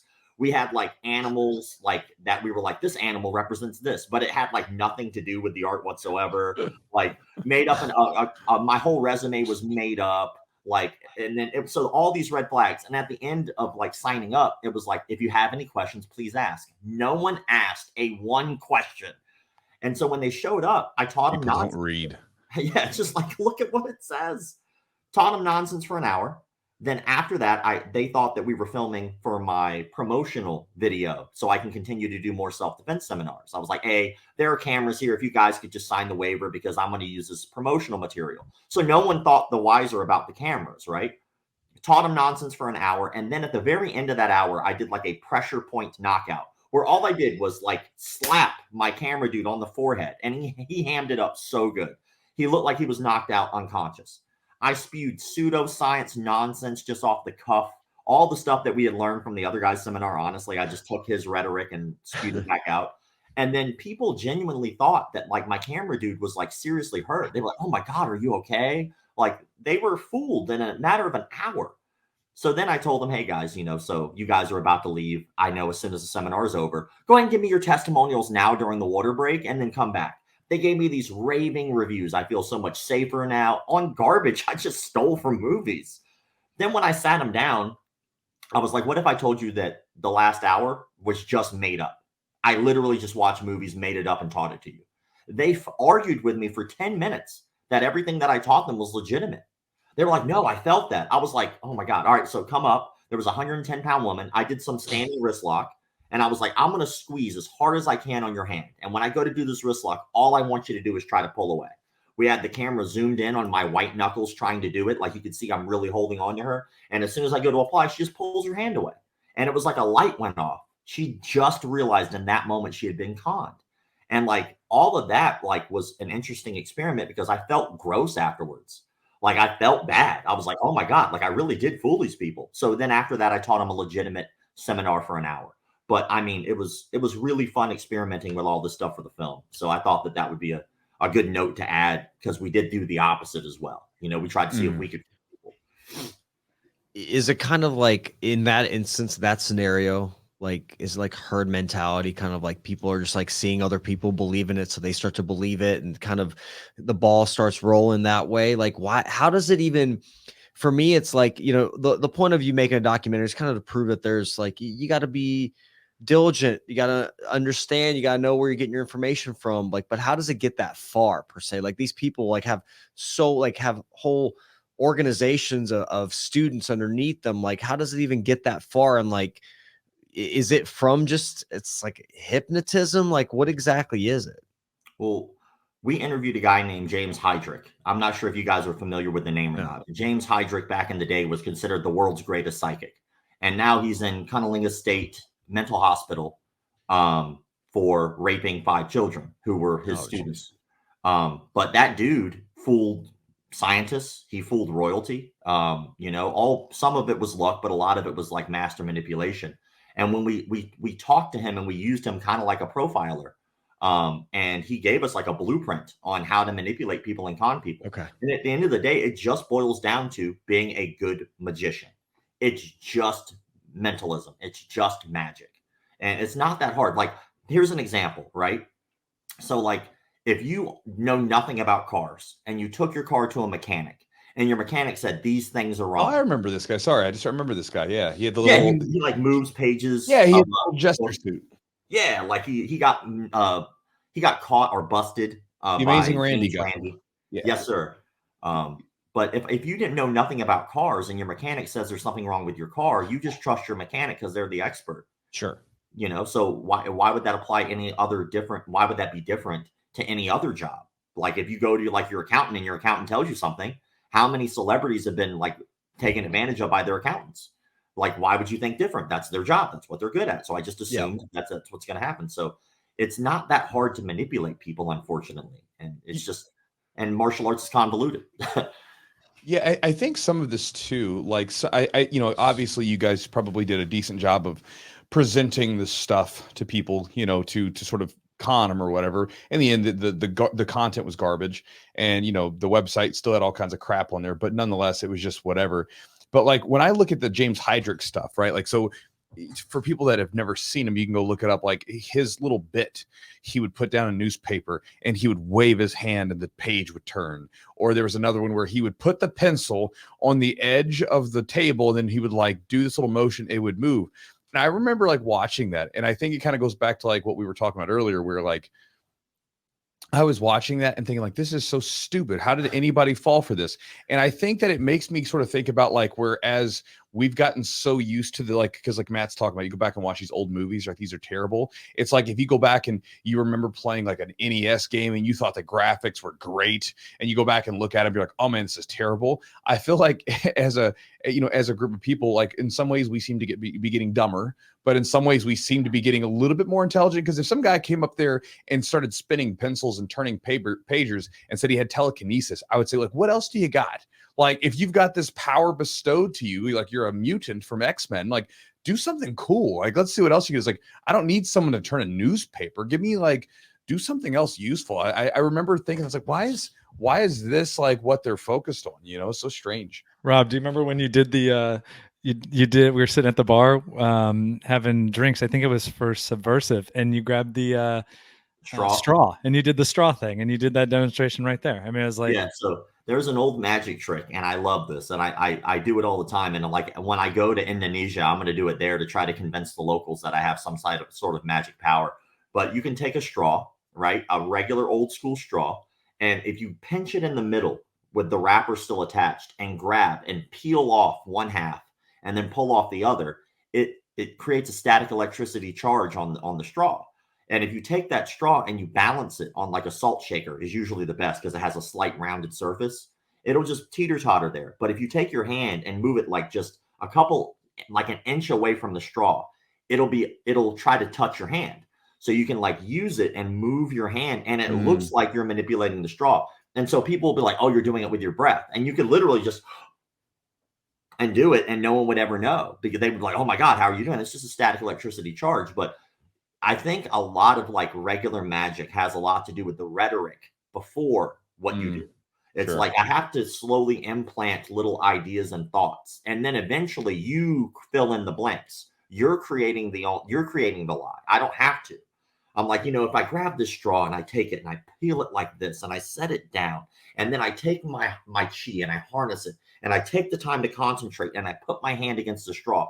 I'm just saying key phrases and words. Chi, taking my time, concentrating. You're filling in all the rest. I never once have to really even say that I'm using any magical powers. All I have to do is just implant little notes, and then you will create the lie. You create the con for me. And then next thing you know, you're now convinced I have some kind of superpower I don't really have. And you see that a lot in Indonesia with things like Tenaga Dalam or Dibas or Ilmu Ladani, all of those particular like culty type activities where these people are convinced that if I like shoot my chi at you, that you're frozen. And then you'll see this even in their highest ranking military officers do this garbage. And it's just a form of hypnosis, I guess, mass psychosis. It's nonsense, but they believe it so much, to them it's real. It's crazy. Yeah, it's documentary will be huge for people, for educating people, like to obviously see it in a like some sort of a comical light, but also just to like see how much stuff is actually out there that's like just absolute garbage. So I'm really excited for it to come out. I think it's a very unique documentary, and Rob did like such a good job putting it together, and I hope that works out with everything to road, because that definitely deserves to be out there. It was super fun to be out there that week with you too, for doing. And working on it for 4 years, man. Like we had to film through COVID, we had to film through like having like such a low budget, and then we had to film through like having to jump through every hurdle. We filmed with 5 of the most major martial arts frauds and con artists that there are, and we might go back and refilm with them, so I can't name them, but it's a huge deal, man. I really think that it'll open up the public's eyes beyond being martial artists for people who are about to join martial arts as a standard of what to pay attention to, you know, because that blueprint doesn't exist for anybody. Every martial art's different, so you don't know what you're really walking into. Yeah, it's like one of the things where I was talking to a student and we were laughing about something you probably posted, and they kind of said like, "Well, man, like how do people buy this stuff anymore? Because or buy into it because like they should know better, right? There's so much information out there, and I always said like two things, like one, either they're completely ignorant so they don't know any better, that's one, or they just want to believe because they want to believe, and sometimes you can't change people's minds on that, right? Like you could teach them because obviously, you know you still got people following guys like Dillman and stuff like that around. It's like you could prove to them unequivocally that it is complete garbage, and they're going to believe nonetheless because they want to believe, right? They want to, no matter what. And then there's some people that I think, which is more important for like a documentary like that, like, hey, listen, if you're getting into martial arts, there's some things to be aware of. If you're ignorant, you're not educated about this, these are things to look for. Don't get bamboozled by these people. Because hell, even jiu-jitsu has fake black belts that have run around, right? I mean, Sure. we're a little bit more, we're typically, because of the nature of like, we can basically spar all the time, and it's expected to spar all the time. Like it's very, I mean, unless they're really old, most of the time, if you have someone that's in decent shape or an age, you expect the instructor to be on the mats doing stuff. And if they don't, it's usually considered a red flag. And so like, with that, like if you have a fake black belt, which there's been a few out there, people say, they go and knock on the guy's door. Hey, let's roll. Let's go. I remember my buddy rolled with a guy who went by the alias of Azu Harvard, I think it was up in Chicago. He told me about this dude in 2007 or no, 2008. And then 2009, he went up there and he said like he showed me pictures of his arm. The people were in there rolling with him, scratching him because they hadn't trimmed their nails ever. They're like the basic mat etiquette that we all follow. And then it was like I think a year or so later, someone went out there and like blasted him on like one of the underground forums or something, saying, this guy's a fake black belt. He's never, but his whole thing is he was a black belt in his gym. He just had lots of pictures with like guys that were black belts, like just taking pictures with him, like, hey, look at me and Minotauro, me and Laborio, me and this guy hanging out. So yeah, I'm a black belt. So well, me and you did a video while we were at ADCC, and I did 2 videos while we were at ADCC, and those were based off of the 2 videos that me and you shot were based off of a guy who had like a 5 DVD series on using pressure points for grappling. Yeah. And it was like all of it. Like I could just go through those DVDs and rip through it, but the truth shall set you free. Like getting on the mat, training with actual people, feeling what they can and can't do to you is an important thing in any martial art, because you can't lie when you fight another human being.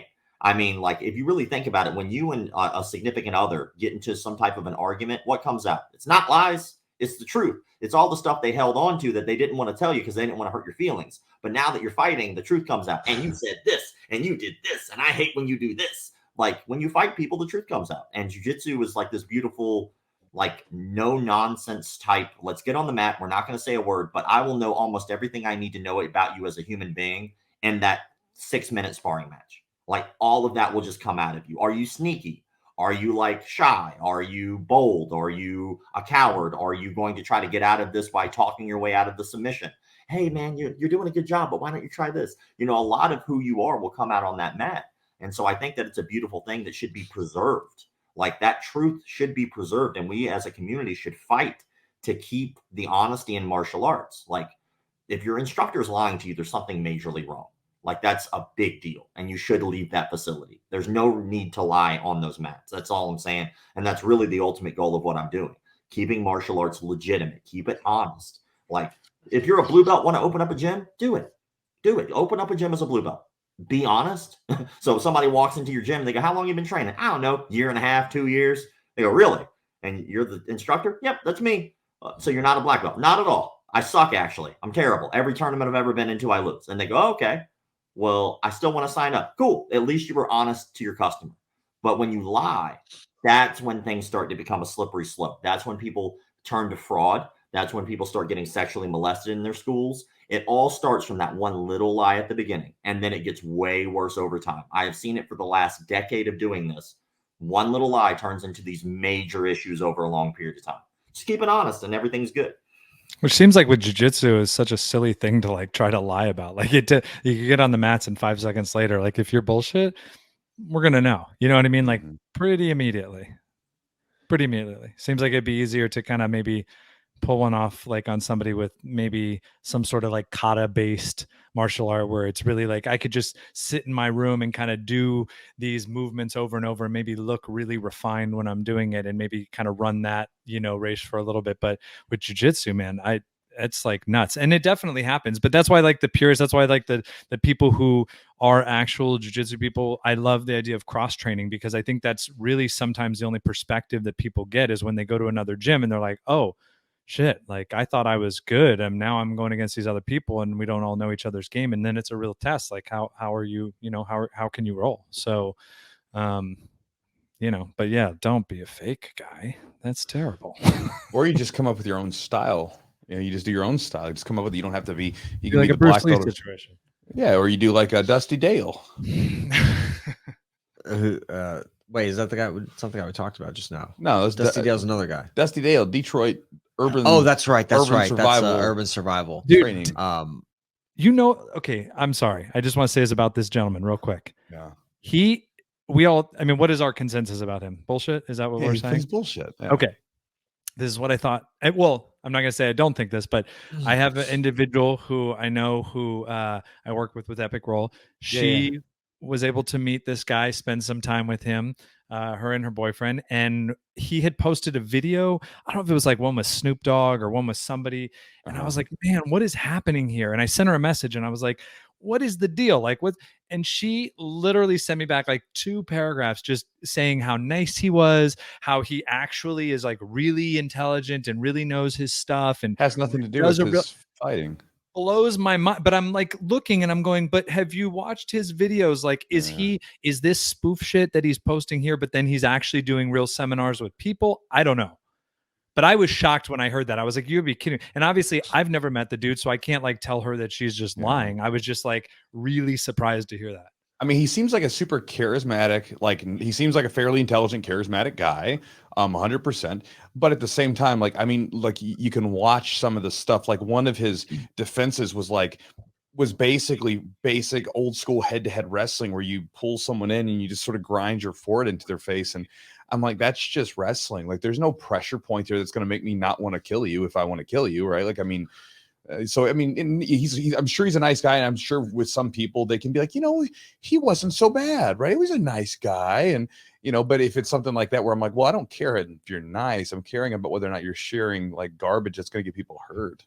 But he's not a nice guy. Like I have interacted with this gentleman personally. He is not a nice human being. Like I got story time. Well, we can always be assholes to whoever we want to. I mean, if I was in his situation where I'm trying to like pull the wool over people's eyes, I probably wouldn't be too pleasant to you either because you're calling me out. No, but assuming, but assuming he comes up to some random, I mean, Grant, let's kind of backtrack. He's not a really nice person because technically he's lying to you, right? So that at the end of the day, there's that. But let's say as far as his outward appearance to people and the facade that he's going to put on, one of the hats that he might wear, one of the social masks that he could put on would be that he is a very nice guy to people that he comes in contact with. And then so they're like, his techniques, I don't know anything about, but he seems nice. So, whatever. Okay. That kind of thing. But of course I wouldn't be nice to you either because you're mean. Yeah, you're not mean. You're ruthless. Oh, you're ruthless about sharing the truth of the things that people are doing. He had that one guy, the one guy that was actually an MMA fighter, and you say you call him Dusty Dale. He's the Detroit guy. That's why I didn't know who you were talking about. But like some of the stuff like resembles legitimate techniques. You know what I mean? But then you have acting involved. Obviously, like some of the stuff's like, oh, he has some type of takedown or some kind of wrestling, esque position. But like so some of the stuff I think he does a good job at tricking people, because if you're not very knowledgeable about it, you can see, oh well, he's doing this thing, it looks like it works, and he's actually touching people. He's not like doing no contact stuff. So that's a point there. But like he had that one guy from the UFC and that went with him and they did a video together. I think his nickname is like what's the guy's name? Yeah, the dude did it to get some Buckley. Yeah, Buckley. And he did that and they made like a video and he like kind of said that it worked or whatever. Publicity. It's like Steven Seagal and Anderson Silva. But that makes you, as a real martial artist, that makes you seem illegitimate. Makes you seem like not genuine. I think that's different. I think that because Buckley has already proven himself, you don't see him as illegitimate. That's kind of the whole bit. You know, like no matter what he did, you would either think it was a gag or you thought it was a publicity And we stunt. thought it was a gag. Like I thought it was like a gag, but he acted like it was, I guess from what I remember, acted like it was. Well, like there's a video out there of a guy named Kenji going into Dale Brown's studio. And Dale Brown has this thing where he always invites people to his studio in Detroit. His first of all, his studio is not in Detroit. It's in Ferndale, about 25 minutes away from Detroit. Look it up, not making that up. So when Kenji went, right, he wanted to film. They would not allow him to film, something that Dale Brown always touted. So you can come in here, you can film. No, you can't. Like Kenji had to lie in order to be able to film. Then they tried to do a gun disarm, and Kenji pulled back the airsoft gun and shot him like 6 times. I saw that. Disarm. Right? Super famous video. He did it twice, by the way. So if you haven't seen it, he did that twice back to back, where the guy Dale tries to disarm. But then, like Dale later on in that particular class, uses Kenji and says, hey, do you mind if I demonstrate a technique on you? And so Kenji gives up his arm. And just like anyone else, you expect that the person's not going to try to hurt you on purpose if they're demonstrating the technique. Dale Brown rips into that wrist lock as hard as he can. And you can see that he hurts Kenji and he tries to do it on purpose. Well, first of all, that's super negligent behavior for any instructor to do to absolutely anybody. Second of all, that's douchebag material right there to try to purposely injure somebody without sparring. But here's what made it even worse. After that video surfaced of Dale Brown getting shot multiple times during that disarm, he posts a counter video of him demonstrating this wrist lock on Kenji. By the way, there was no resistance. Kenji is not fighting him. They are not sparring. And then he goes, hey, look at me dragging Kenji around like a little bitch. Like manipulating people and trying to hurt them on purpose is ridiculous behavior from any instructor. But secondly, trying to change the narrative and into some way that hurting someone is okay when they're volunteering their hand to you is just a huge dick move. Yeah. Then he goes on Colin Noir's podcast and he talks about that Chris Kyle would still be alive today if he trained with Dale Brown. I remember hearing that. I was like, bro, that was so fucked up. I was like, you're a security guard. He was the most decorated sniper in history, and you're a security guard, and you think he's going to learn something from you. And that's super disrespectful in a billion ways. Yeah. Then finally, last little thing that bothers me about Dale Brown is he invited me to go to his facility. And I told him I'd love to meet up with him. When he did that, though, my stepfather was in hospice or was about to go into hospice because he had Alzheimer's. So he was dying. He was aware of what was going on in my personal life. I told him that as soon as this time and date reached, I would reach out to him because that was around the time and date in which my stepfather should have been passed, and I would have been past the funeral and all that good stuff. He was aware of that. When that time and date reached, rather than him reaching out to me and saying, hey, dude, are we still meeting up? Let's go ahead and make this happen. He starts publicly harassing me on his stories on Instagram, talking about how I'm a coward, how I had no intention of going. Meanwhile, my stepfather is literally in hospice at that moment, passing away, and I'm having to deal with that. So whenever people bring up this Dale Brown is a nice guy bullshit, that is a fucking crock. Dale Brown is a dick. And not only is he a dick, but he is a negligent dick. He purposely tried to hurt somebody and then tried to brag about it when that person, Kenji, could have yoked him up. Kenji would jack that dude up. And yet he tries to brag about hurting him when he was just doing a demonstration. Like, get out of here. Dale Brown's a piece of shit on every level. Fuck him. All right. Like, I mean, Chewy, like if you're showing somebody at your gym a move, like you're not going to go, here's an armbar, whap, and then just fucking rip it. You know what I mean? Yeah. Like what instructor does that? Well, I had an instructor do it to me. There's this Brazilian guy at the gym years ago. When I first switched to this gym, there was this Brazilian guy, and I don't think he liked me because I'm one of those guys where like I was always on the mats, and I mean, like I lived at the gym pretty much. And so people would like come to me as like not a coach, but like as like kind of like a big brother on the mat. Hey, could you help me out with this technique? And I'm like, yeah, show you something. Not to ever take over, but just whatever. And obviously most coaches never cared, but he didn't like that. And I remember there was one day like he was and there was a bunch of stuff that led to this where he didn't know English very well. So he was talking shit about me in Portuguese, and my old coach would translate it in a very nice way. After he was kicked out of the gym, he actually told me what he really said. But one day he was like doing a throw, and we were practicing step-ins for an Osotogari, right? So you're pulling in, touching the leg, pulling in, touching, you're not slamming anyone. And so I'm just very relaxed, just listening to what he's saying. And he's like, boom, he slams the shit out of me, bro. And like, I mean, like I bounce off the because I'm not like, I wasn't ready to break fall because I'm listening to him with like my intention, and he slams me and he just starts going, oh, chewy, chewy. He starts laughing at me. And like, I'm like, my bell's rung, and I'm like, what was that? And so, again, like you're saying, it's negligent, it's bad behavior, and it's indicative of a very big like flaw in that person's personality and who they are. Yeah, I mean, we worked this out. What's that? Glad we cleared the air on this guy. Oh, God. Yeah, I mean, like that's for people they're students and stuff that we talked about, it's a red flag. Like if you're like seeing even your buddies, like if something happens like that, if you're at a gym and you see that going on, or like a coach is kind of taking advantage of like being overly aggressive with someone, it's like I think you kind of understand that's probably not the best environment for you, and that's not somewhere you want to go and train at. So absolutely. And then, last little note on him, and then I'll be quiet because I can talk about how this guy's a piece of garbage. But like, I posted a video about a video of what he posted. All I did was just share the thing of his daughter doing a gun disarm, and it went viral. It got like 17 million views on my TikTok. It was incredible how quickly that thing blew up because of how ridiculous it was. The day after I posted that, I got a call from one of his like people who like found my number somehow. They called me directly and they were like, hey man, we'd really like you to like take that video down. It's his daughter. They're getting a lot of hate and stuff like that. And so I like talked to this person. I was like, you know what, man, I don't want to, cause his daughter any emotional distress. And I can see how that'd be a problem. So you know what, tomorrow I'll take it down. I was like, I'm going to let it finish whatever it's doing today, but tomorrow I'll take it down because I still believe people should see that this is wrong. But I also don't want her to like live through this issue. So I was like, I'll take it down tomorrow. That next day, he was like talking crap about me. I was like, all right, well, screw you. I'm going to leave the damn thing up. Like, I thought we were cool. Like, I was going to take it down. But now, if that bothers him so much, if that really did bother him that his daughter was in that limelight, first of all, don't post your daughter. You would imagine that would be what you would do. You wouldn't put her in the limelight. And now he posts her all the time. So it's like, if that really was your intent, if you really did give a damn about her, why do you keep posting her?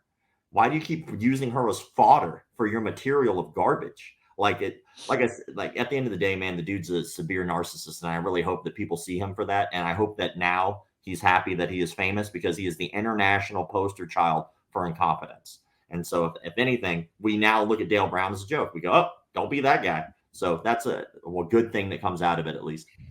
Rob, let me ask you, is there real quick, is there like channels or like obviously like Chewy shows like great, I'm probably partial because he's my coach and stuff, but is there some people out there that you like if people are just like searching for like self-defense, basic self-defense, even gun or knife type things, or maybe places to go and learn? Is there anywhere you recommend people go? Dude, if you're looking online, I gotta say, man, I'm a really big fan of Icy Mike stuff. I think Icy Mike on Hard to Hurt does a really good job of like showing and pressure testing things. I also enjoy watching Sensei Seth's stuff because he kind of puts himself in a position to be the crash test dummy for whatever he's going through. They both, I think that Mike might have a little bit more of a bias in experiments, but at least they experiment stuff. And so I think both of those channels are fantastic to like look at things that are pressure tested. Like they did a pressure testing about the defense of running away from a knife. Like, well, a lot of people say, hey man, if somebody pulls out a knife, just run away. Well, they actually did a pressure test on if that is legitimate advice or not. And I got to say, it was really eye-opening stuff. So I think that if you're really looking for channels and stuff like that to like get advice, I think those are fantastic. Very cool. Yeah. And then do you have anything like we'll kind of wrap up, man? Do you have anything kind of in the works, or what's your game plan kind of for the near future?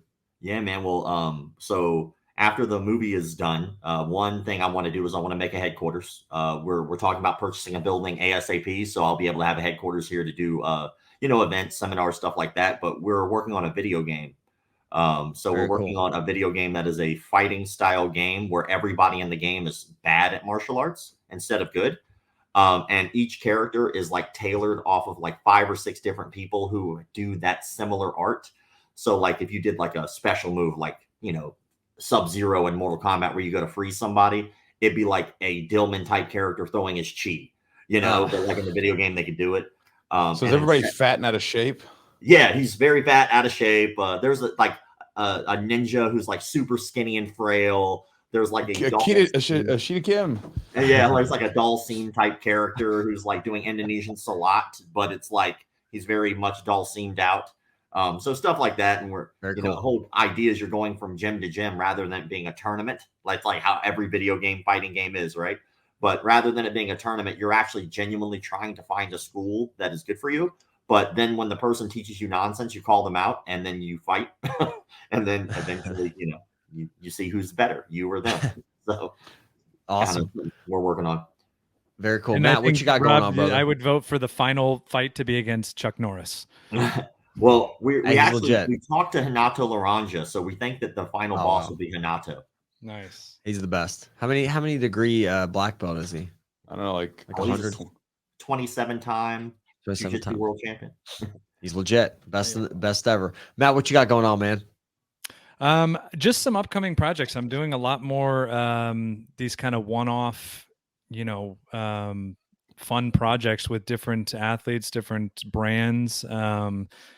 I've started doing a lot more schools clothing, like their rash guards and things that are picking up. So it's been fun to really see the growth over the past couple of years. Like being at Adcc and seeing multiple people wearing Epicroll was like a trip for me. You know what I mean? Like even though it's such a I'm at such a small level and it's like just me, but to go out into the wild and see that on the other part of the country was such a trip and so awesome and humbling. And so it kind of just, re-energized me to just keep going and keep doing this stuff. So my standpoint is I want to continue to partner with my friends and other people that are doing big things and everybody sort of help each other and grow together, That's cool.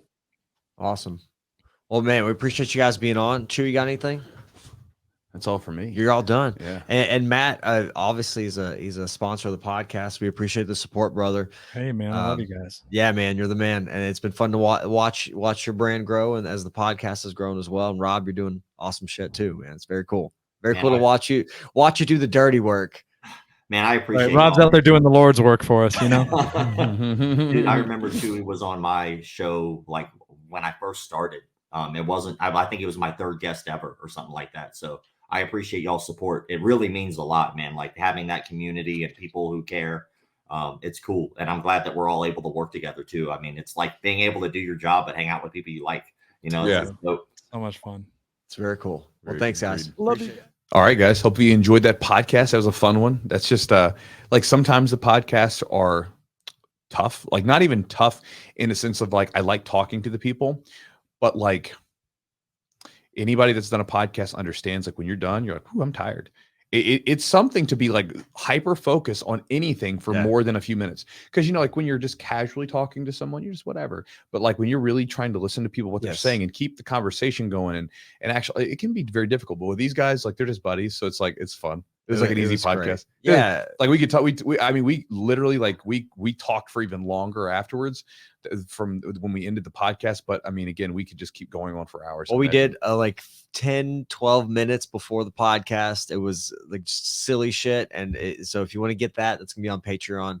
We just did a lot of kind of just talking about what we're up to, kind of behind the scenes stuff. It was very cool to talk to Rob and Matt, and they're both cool dudes. And Rob's got all kinds of crazy stories, he just like I said, he does the martial arts dirty work. Yeah, he gets in there with some of these people that are kind of out there, and he kind of asks some difficult questions and kind of brings it up to them and sees if they're legit. Yeah, that's his whole goal. And again, like I was saying at the beginning of the podcast, I mean, like sometimes I've seen people get mad at Rob, like saying he's being mean because like he's calling these people out. But the reality is that stuff is dangerous.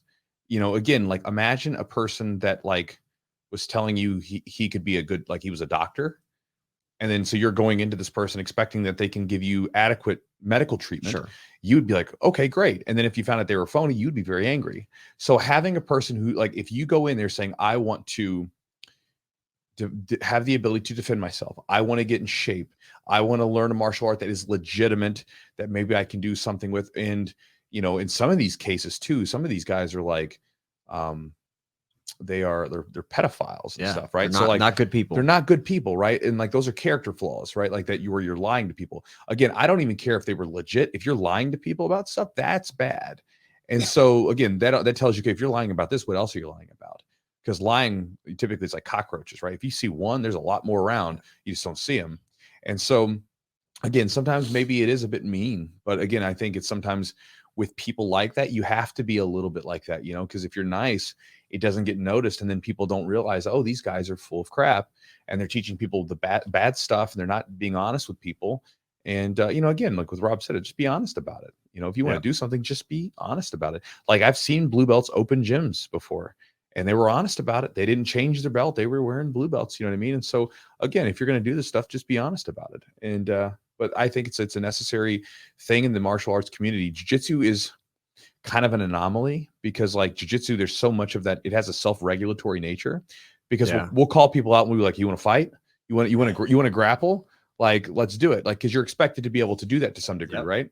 But, with a lot of martial arts, people can kind of hide behind smoke screens and stuff. And they can say by smoke, it's not a literal smoke screen. I'm sure some ninja guy probably has one, but like, you say like for instance, I remember, hearing people talk about like their martial arts masters and like how they never trained, but they were, oh, you should have seen him, or something like, oh, okay. Yeah. Like, so now he's so deadly. He can't do anything. Right. Like, careful. Just he's like Midas touch, except for everything he touches dies. That's right. It's like, he's like one of the Nazguls from Lord of the Rings, just brings his hand over and everything starts dying and decaying. You're such a nerd. I am a nerd. If you guys didn't know, actually, so here's a nerdy thing for you guys. So when we were on this, I was thinking about this. So I never really got big into playing Dungeons and Dragons, but a lot of the video games that I played were based upon kind that. of like yeah. And so like basically what you find out is that like the older systems of Dungeons and Dragons were very complicated. Like you really had to like dive in and almost like learn this whole new thing to like understand what you're doing. And then as they got like now the system is very easy to understand. Like they're now at, I think it's 5. Got a few guys at the gym that they play, right? So there's a rule set, right? And that rule set doesn't change for very, very often. And so I think they're at like rule set 5. And it's like very basic, it's easy. I mean, you can still get all in the weeds with it, but it's very easy to understand. And like, there's people that are like, this is too basic, whatever. And when we were having the conversation about like the rules of jiu-jitsu, like maybe we need to make it more basic or not make it more basic. Maybe, I'm like, what do you want it to be? Like, cause the making stuff more basic does make it more widespread. But then if you were attached to this particular type of thing, then maybe that's not what you like because you're like, I don't want it to be basic. I want it to be complex. Right. I want you to have to put some time in to actually understand it. Yeah, there's like a buy-in, there's a definite, like you said, if it gets so big, you're attracting more people, but what kind of people are you attracting?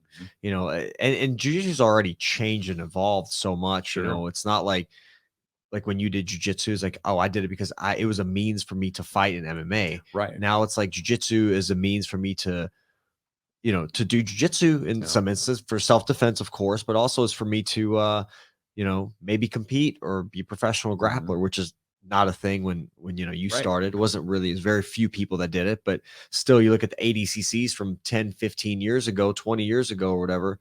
What was the first ADCC? The first ADCC? Yeah. 99, I think. 99. So that's, so we're like looking, we're like 15 years ago, 14 years, something like that. So like that wasn't even a possibility. And you look at the stands of how many people were in the stands, and now we're like Thomas and Mack Center, 14,000 people. Yeah, I think all in all, like again, I posed that question of if we wanted to change whatever. I mean, I like the fact that it's growing. I still don't think the sport will ever be, and I don't think there's any way to really change this. I don't think it's ever going to be a sport where just because wrestling really isn't like this. I mean, think about wrestling. True. Think about like, for instance, like when you look at Olympic wrestling, think about how like this past Olympics, our wrestling team was dominant. Very good. Yeah. Like we were dominant, bro. Like compared to every other country, like we were just churning out medals and dominating, right? I mean, we didn't win every medal, but we won a lot of medals and we did a hell of a job. And then like they get a little bit of press. A little bit. They don't get as much. You think about like, but if this was like some ball sport team that was like, it would be everywhere. But you just literally had a team that just dominated their friggin' brackets. You're like, you feel like that would be everywhere, but it's not. And so wrestling is not a sport that people just casually watch. Usually, if you're involved in wrestling, you have some attachment to the sport. Whether you wrestled, you had someone that wrestled, or something brought you to the sport. You're not just a ball sports fan. And I don't think jiu-jitsu will ever be that way either. I don't think it's ever going to be like as consumable as a ball sport. I think it's one of those things where we're always going to be a sport that is made up of the people that do it. But I think that you could still make it more friendly to even those people, because a lot of people that do it have no involvement with the sport because a lot of times the rules are kind of janky. Sometimes it's boring. And so even they don't care about it. Yeah. And so I think you could still make it more consumable for the masses of jiu-jitsu practitioners, but not the masses of people who wouldn't watch it anyway. Yep. You know, but that's my thoughts. Yep. Sort of random. Cool. Anyway, guys, hopefully you enjoyed that podcast. And again, big thanks to our brand new sponsor, True Classic Tees. Again, if you heard the beginning of this podcast, they're a new sponsor. We got a hold of some of their t-shirts. They sent them to us, as always is requested whenever we take on a new sponsor. We got to try the products on. And, you know, I didn't know that until you said it. Like when I put the t-shirt on, like because I'm usually generally, I keep my expectations low. Yeah. Like, you know, this is me as a person. Yeah. Like if something really great happens, like my reaction's like, cool. Yeah. Awesome. I don't get very like, even if you guys have watched me win matches on my videos, like and stuff like that, where I'm winning matches or winning tournaments, I don't get up and go crazy. I'm like, sweet, I won. Yep. You know, like I'm just, that's where I kind of tend to be. And so I keep my expectations low. But I remember my wife came in as I was trying this t-shirt on for the first time, look in the mirror. She had no reason to say this. She just came in. She goes, "Is that the new t-shirt?" I was like, "Yeah." She goes, "That looks really good on you." And so sure enough, I'm like, I put that damn t-shirt on for like the rest of the weekend because I felt confident, right? And because again, if your woman says, "Hey, you look good," I'm like, well, damn right, I look good, you know? You know, but anyway, like if you're like me and you like a really good fitting t-shirt that you could wear like a solid color. So there's no logos, there's no nothing. It's a solid colored t-shirt. You can get the V or the crew neck that you can wear on dates, that you can just wear out and about, like whatever, and still look good doing it. You should check them out. Their t-shirts fit amazing on the arms. You know, if you're an athletic guy, you lift weights, we lift weights, and we want to be able to show off what we got. So if you like it to be a little bit more snug in the chest, a little more snug in the arms, so you can show in your shoulders, so you can show off what you've been doing in the weight room, but then have a little bit more looseness around the waist so it's not like skin tight. Because you know, you don't want to wear a t-shirt where like it's skin tight on your whole body where it looks like you're wearing Under Armour. Yeah. Right. You want it to be still a t-shirt, but a lot of times t-shirts aren't made to fit athletic bodies. Yeah. Because of the fact that there aren't that many of us. I mean, it's the reality. Like, so I remember going and I remember looking up because I remember I would get like a slim fit shirt, like a slim fit dress shirt. Because like if I wear a classic size shirt to fit my neck, I mean, my neck's 17 inches. So then if I wear a regular fit, I'm wearing like, I feel like I'm about to fly away because I got like a cloak, you know, like, you know, it's like I've got a square. I'm wearing like a pillowcase on the inside of my shirt. So then I would get slim fit, or even like they would have like I think in one of the shirts, like extra slim was one of the fits. Cause like I remember having a suit guy, like he took my measurements and like the drop was like I went from like it was like 10 inches or something crazy. I don't know what it was, but anyway, so, you know, I get the extra slim, and I remember seeing that the price went up. I was like, why? It's less fabric. Why is it more expensive for less fabric? But the reason is because, you know, anytime you make something in bulk, you can sell more of it, right? And you can make more. So this way you can lower the price. So if you ever buy products from wholesale, if you buy at wholesale, you get a cheaper price when you can buy more. Sure. But when you do a slim fit shirt, there's less people buying them because there's less super in shape people. So that's it. That's the reality. And so they have to charge more because they got to make the product. And with all that said, these t-shirts are made to fit athletic bodies. And again, you don't have to be like shredded or anything like that. I mean, I'm cutting weight right now, but I'm definitely not shredded by any means.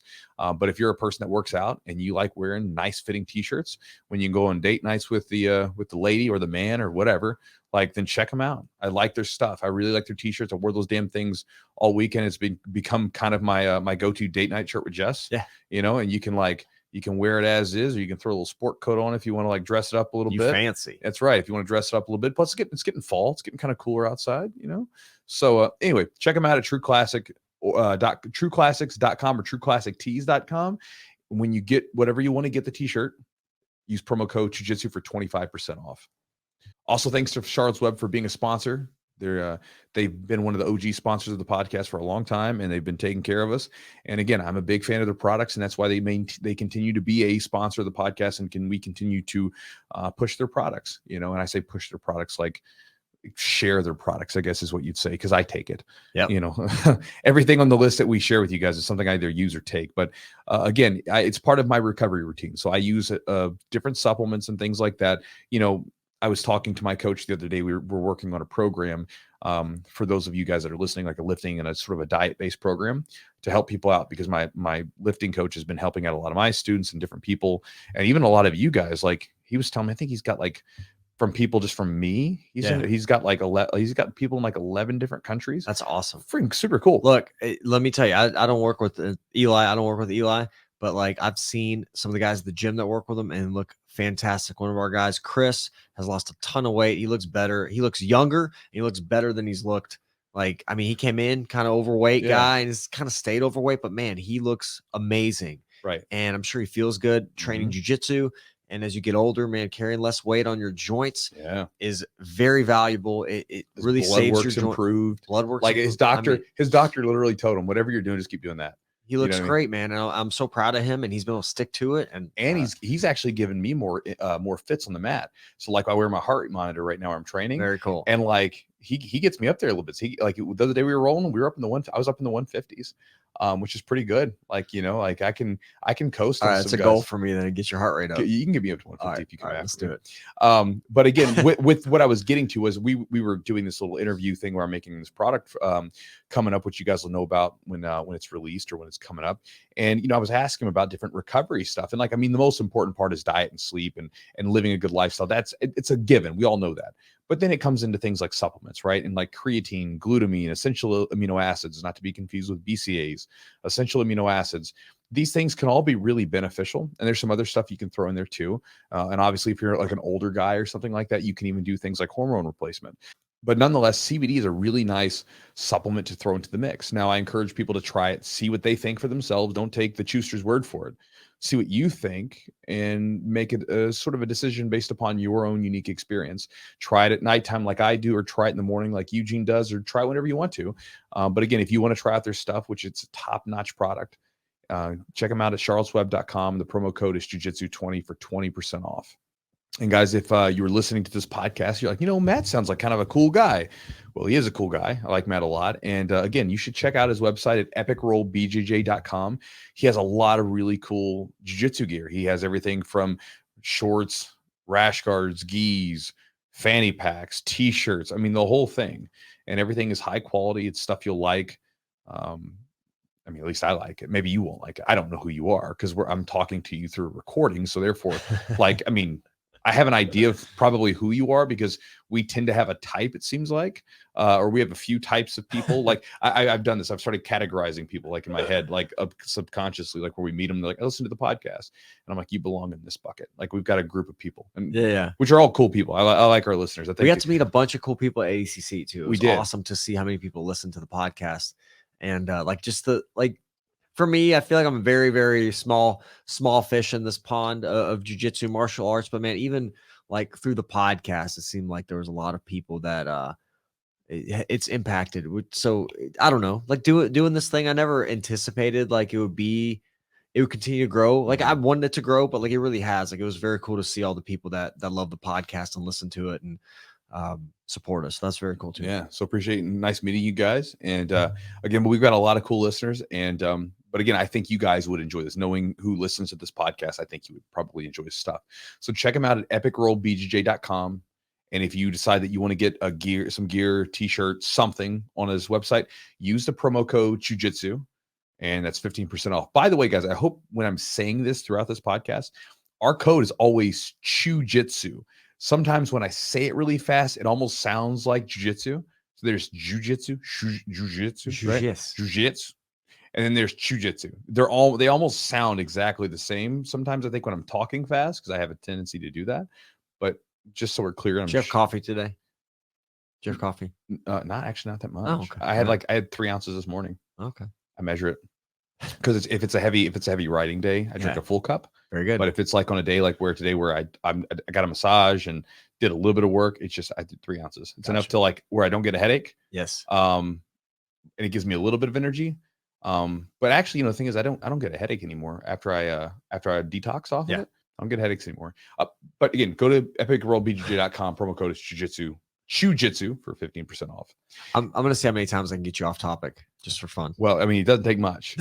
It doesn't take much to get me off topic because I've got like tangent. That's right. I've got the ability to go on tangents, and I don't mind. Which is making this outro incredibly long, but it's okay. This is like these outros are actually fun because they're real.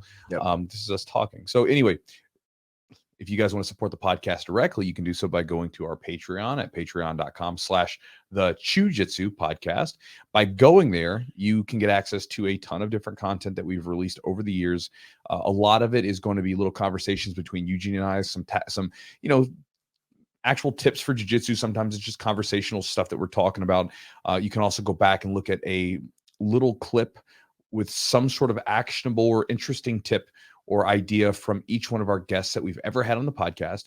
And there's a lot of other stuff on there. And then along with that, we're giving away a bonus right now where when you sign up, you will get a warm-up routine that Eugene did at my gym for the last year with our camps. And so we do these camps at our gym where we have people from online and everything else come in and train with us and stuff. And one of the things that I noticed from talking with people is that a lot of people have trouble with mobility and flexibility and not sure what to do for warm-ups and things like that. And so I was like, Eugene knows this stuff. This is literally what he does for a living. He has doctor next to his name, technically. I do. Actually, I know. That's what I'm saying. He has a doctor next to you. He is a doctor of physical therapy, right? He's not just some like yahoo who, like decided he wants to like throw some stuff on the internet. Like he knows what he's doing and he works with people for a living, fixing them. And he's been fixing me shit for like 10 years. And so I was like, well, you put something together for us. And like, that was the hardest part too. Cause Eugene's like, well, he starts going. There's a lot out there. I know. Eugene starts going into like going down every rabbit hole of every sinew and I'm like, bro, bring it back in, make it 20 minutes, something that's easy to digest, something that people can actually do. Because again, it's a great plan to get you started. Cause we could go off in the weeds with stuff for hours, absolutely. But nonetheless, he did this routine with us for 20 minutes. And afterwards, every single person that went through it, is like, oh man, my hips feel really good. That feels really loose. And especially some of the guys that are a little bit older and you can tell they're a little bit tighter around their hips and their shoulders and stuff like that. They noticed an immediate difference. They felt better. And so again, we recorded it. It's in the Patreon. So if you'd like to get it as a bonus, sign up and you get it. And again, you can get access and all the details to that at patreon.com/the Jiu-Jitsu podcast. And then finally, guys, if you want to join my email newsletter and get my daily email that I send out, you can join by going to chewjitsu.net/join, JOIN. And when you do that, you will then get access to 3 free ebooks that I give away on drilling, game planning for jiu-jitsu, and also like studying at home, some different ideas there. And then once you have access to that, you'll then get my daily email, which gives away just different ideas, tips, philosophical ramblings, that whole thing. The most recent one that I sent out was going into how you can squeeze, you get a workout in a shorter amount of time. And basically it's a really simple tip that basically it literally kills people's workout time. They waste so much time doing this in the gyms. And if they just do this thing, then it'll shorten their workouts down dramatically. And I've timed my workouts where literally it'll cut it down by 10 to 25 minutes in some cases just by doing this. And that means I get more workout squeezed into less time. And I'm just as busy as the rest of you guys. I know I train technically for a living, but there's so much that I'm doing that has nothing to do with actual physical training that I have to get done every single day. And so I'm just like you guys. We're all living our busy lives. We're all doing all these different things, trying to juggle a million different things. And so I'm always trying to shave down a little bit and squeeze it in there so I can get my workouts in too. And so I shared that in the newsletter, and I share stuff like that all the time. So if you want to get access to it, just go to my website at chewjitsu.net/join, JOIN. You get access to it. And guys, thank you so much for joining us. And if you've listened this whole way, thank you for sticking around and listening to the whole thing. And you got all the extras that were released in there and all the little silly stuff that we talk about during these intros and outros and stuff like that. But guys, appreciate you so much. We'll talk to you next week.